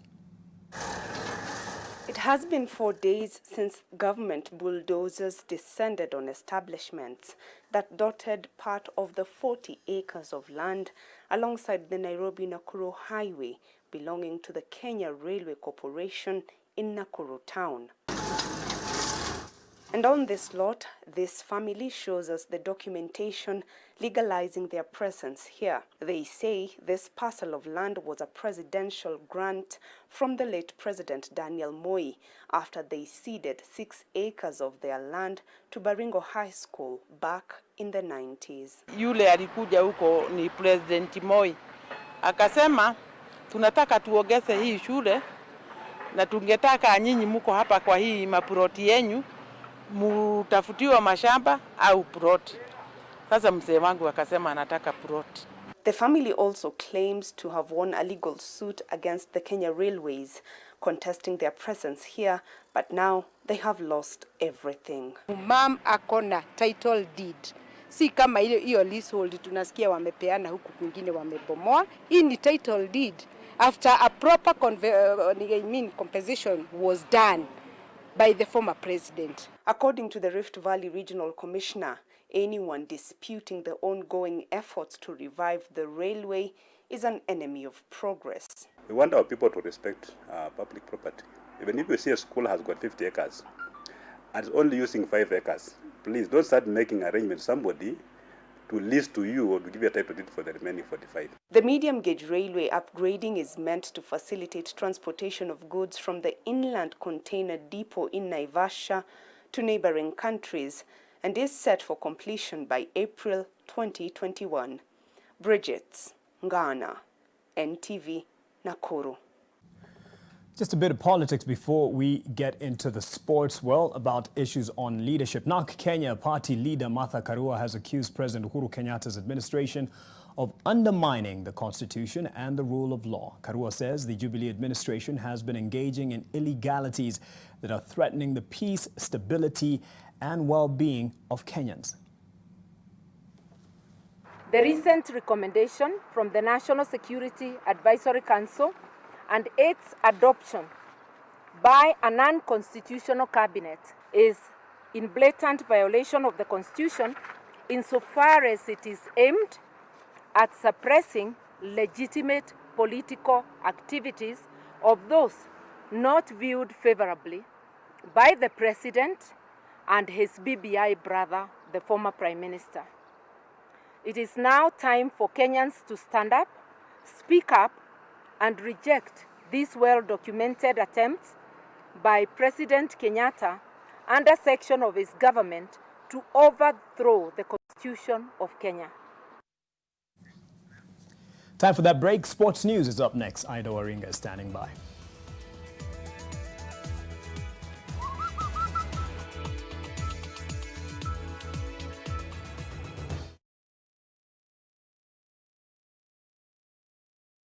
Umewahi jichanganya ukanunua choko yako ikuwe alamu, alafu bwana yako akakuja jioni akakula hiyo alamu akaitengeneza kitoweo.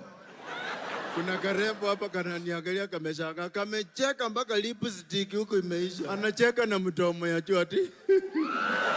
Our shelves are fully stocked and prices greatly discounted for you to make that quick and easy return to school. With thousands of back-to-school items, price cuts on your Chuo favorites, and points to score on your Naivas card. Back to school that's safe on your pocket. Naivas saves you money. Mix of the Week in association with Airtel. I don't check my energy.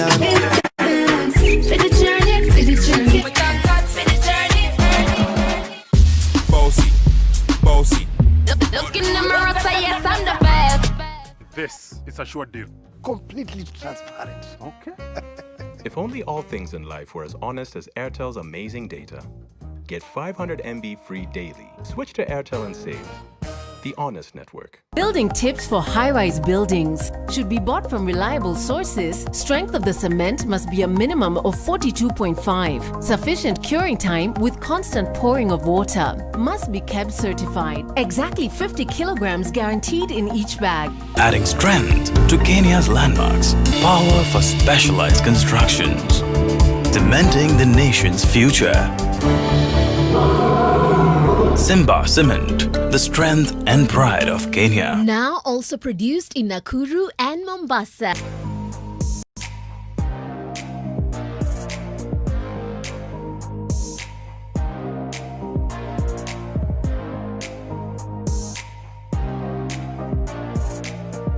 Introducing Centric Courts Apartments. Cash offer at 10.5 million. Rent at 55,000 shillings, or a block of 16 units for 160 million. The first 3 cash buyers will win a car or a furnished apartment.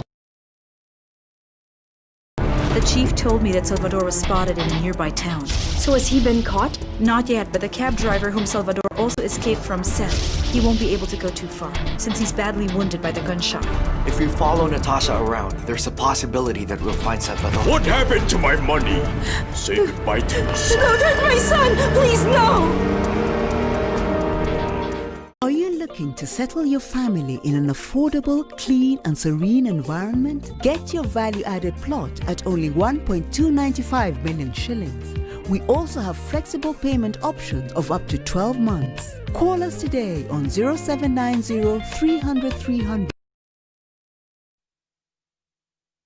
NTV Sport in association with Showmax. A very good evening to you. Time for the latest in the world of sport. And a lack of platforms to grow local talent in sport has been a constant challenge for stakeholders involved. Soccer Star Academy, based in California Estate in Italy, however, is on a mission to change that narrative. Lokeder Natiom tells us more. 16-year-old Yusuf Mohammed is a product of Soccer Star Academy. Through this platform, Yusuf and 2 of his teammates got an opportunity to represent the country in the national under-17 team trials through competitions like the Migori Youth Tournament in 2019. Experience yangu kuchezea Harambee Stars under-17 ilikuwa poa. Juu nilikuwa na experience vitu zenye sija experience, na pia ilikuwa dream yangu kucheza na watu kaa hao. The midfielder, currently in his third year at Dagoretti High School, credits the academy with molding him both on and off the pitch. Inanisaidia vizuri kama player juu tumegrow na hii team tangu nikiwa mtoi, so inanisaidia sana. Nikiwa na shida naweza ambia coach pia anaweza nisaidia. The last child in a family of 3 siblings, Yusuf has big dreams. Player wa PSG mwenye anaweza taka kucheza kama yeye anaitwa Idrissa Gana. Kitu napenda about yeye ni vile ana control hapo midfield, vile ana supply hizo ball na pia commitment yake.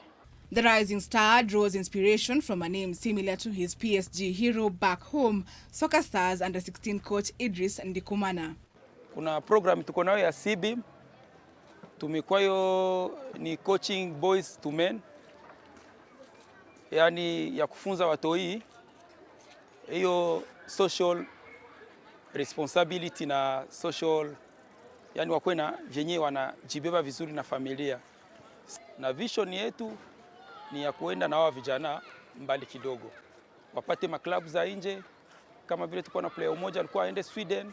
Despite being only 5 years old, Soccer Star Academy has stamped its presence in Kamukunji district by winning the Kenyago Youth Soccer Development Tournament in 2017 and the Kadenge Cup 2 years later. Yusuf's teammate Ramadan Mosha was awarded top scorer at the Kadenge Cup with 6 goals in 4 games and 3 goals in 4 games through his Harambee Stars exploits, while Jabir Ali walked away as the most valuable player. Amekuwa akinipush every time, nikiwa up nikiwa down, bado tu anazidi kunipush. Na mimi hiyo kumsikiza kutia bidii ndio imenipata mpaka national team under 17. With the COVID-19 pandemic exposing young children to social vices such as drugs, early pregnancies and crime, Soccer Star is proving to be a light in the dark as it provides a platform to nurture young talents. Lokeder Natiom, NTV Sports. Great stuff there. Look at Natio making her debut on NTV Sport. Let's move on. And former London Marathon winner Daniel Wanjiru has been hit with a 4-year ban by the Athletics Integrity Unit following an athlete biological passport violation. The World Athletics Body collected 16 APB blood samples from Wanjiru between 20th April 2017 after he won the London Marathon to 25th April 2019. However, the violation case was centered around one sample, which was taken from Wanjiru on March 9th last year. Wanjiru is one of 66 Kenyan runners listed as serving suspensions, by the AIU. Other notable names include 2016 Olympic women's marathon champion Jemima Sumgong, former world marathon record holder Wilson Kipsang, and 3-time 1500 meters gold medalist Asbel Kiprop.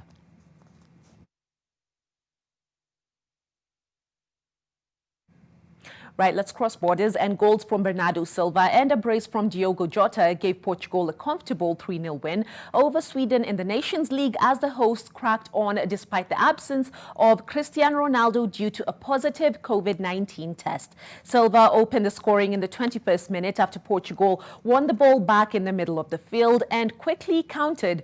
Jota got on the score sheet just before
Max.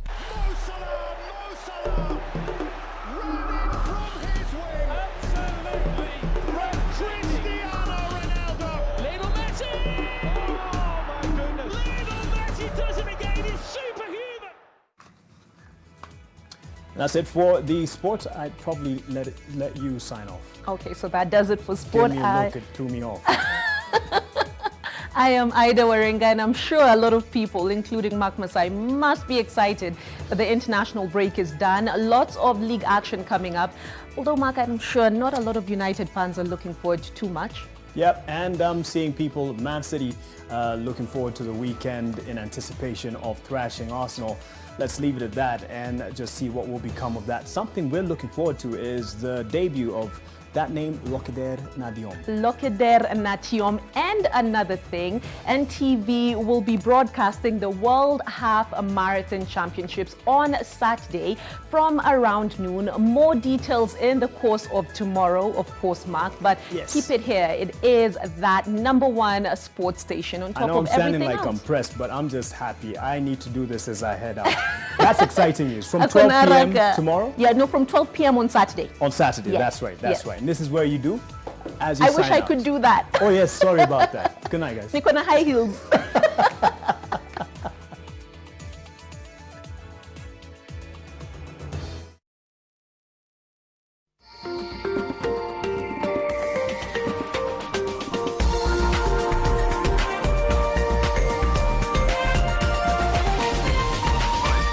This is NTV.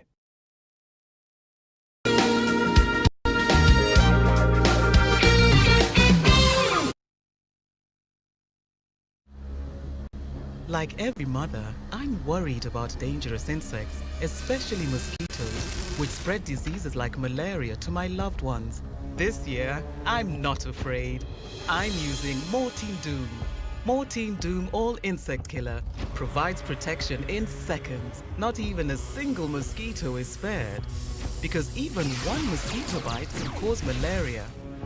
Mortein Doom provides protection in seconds. Credit to you if you stay at home. If you must shop online, use your NCBA credit card. Stay home. Stay safe.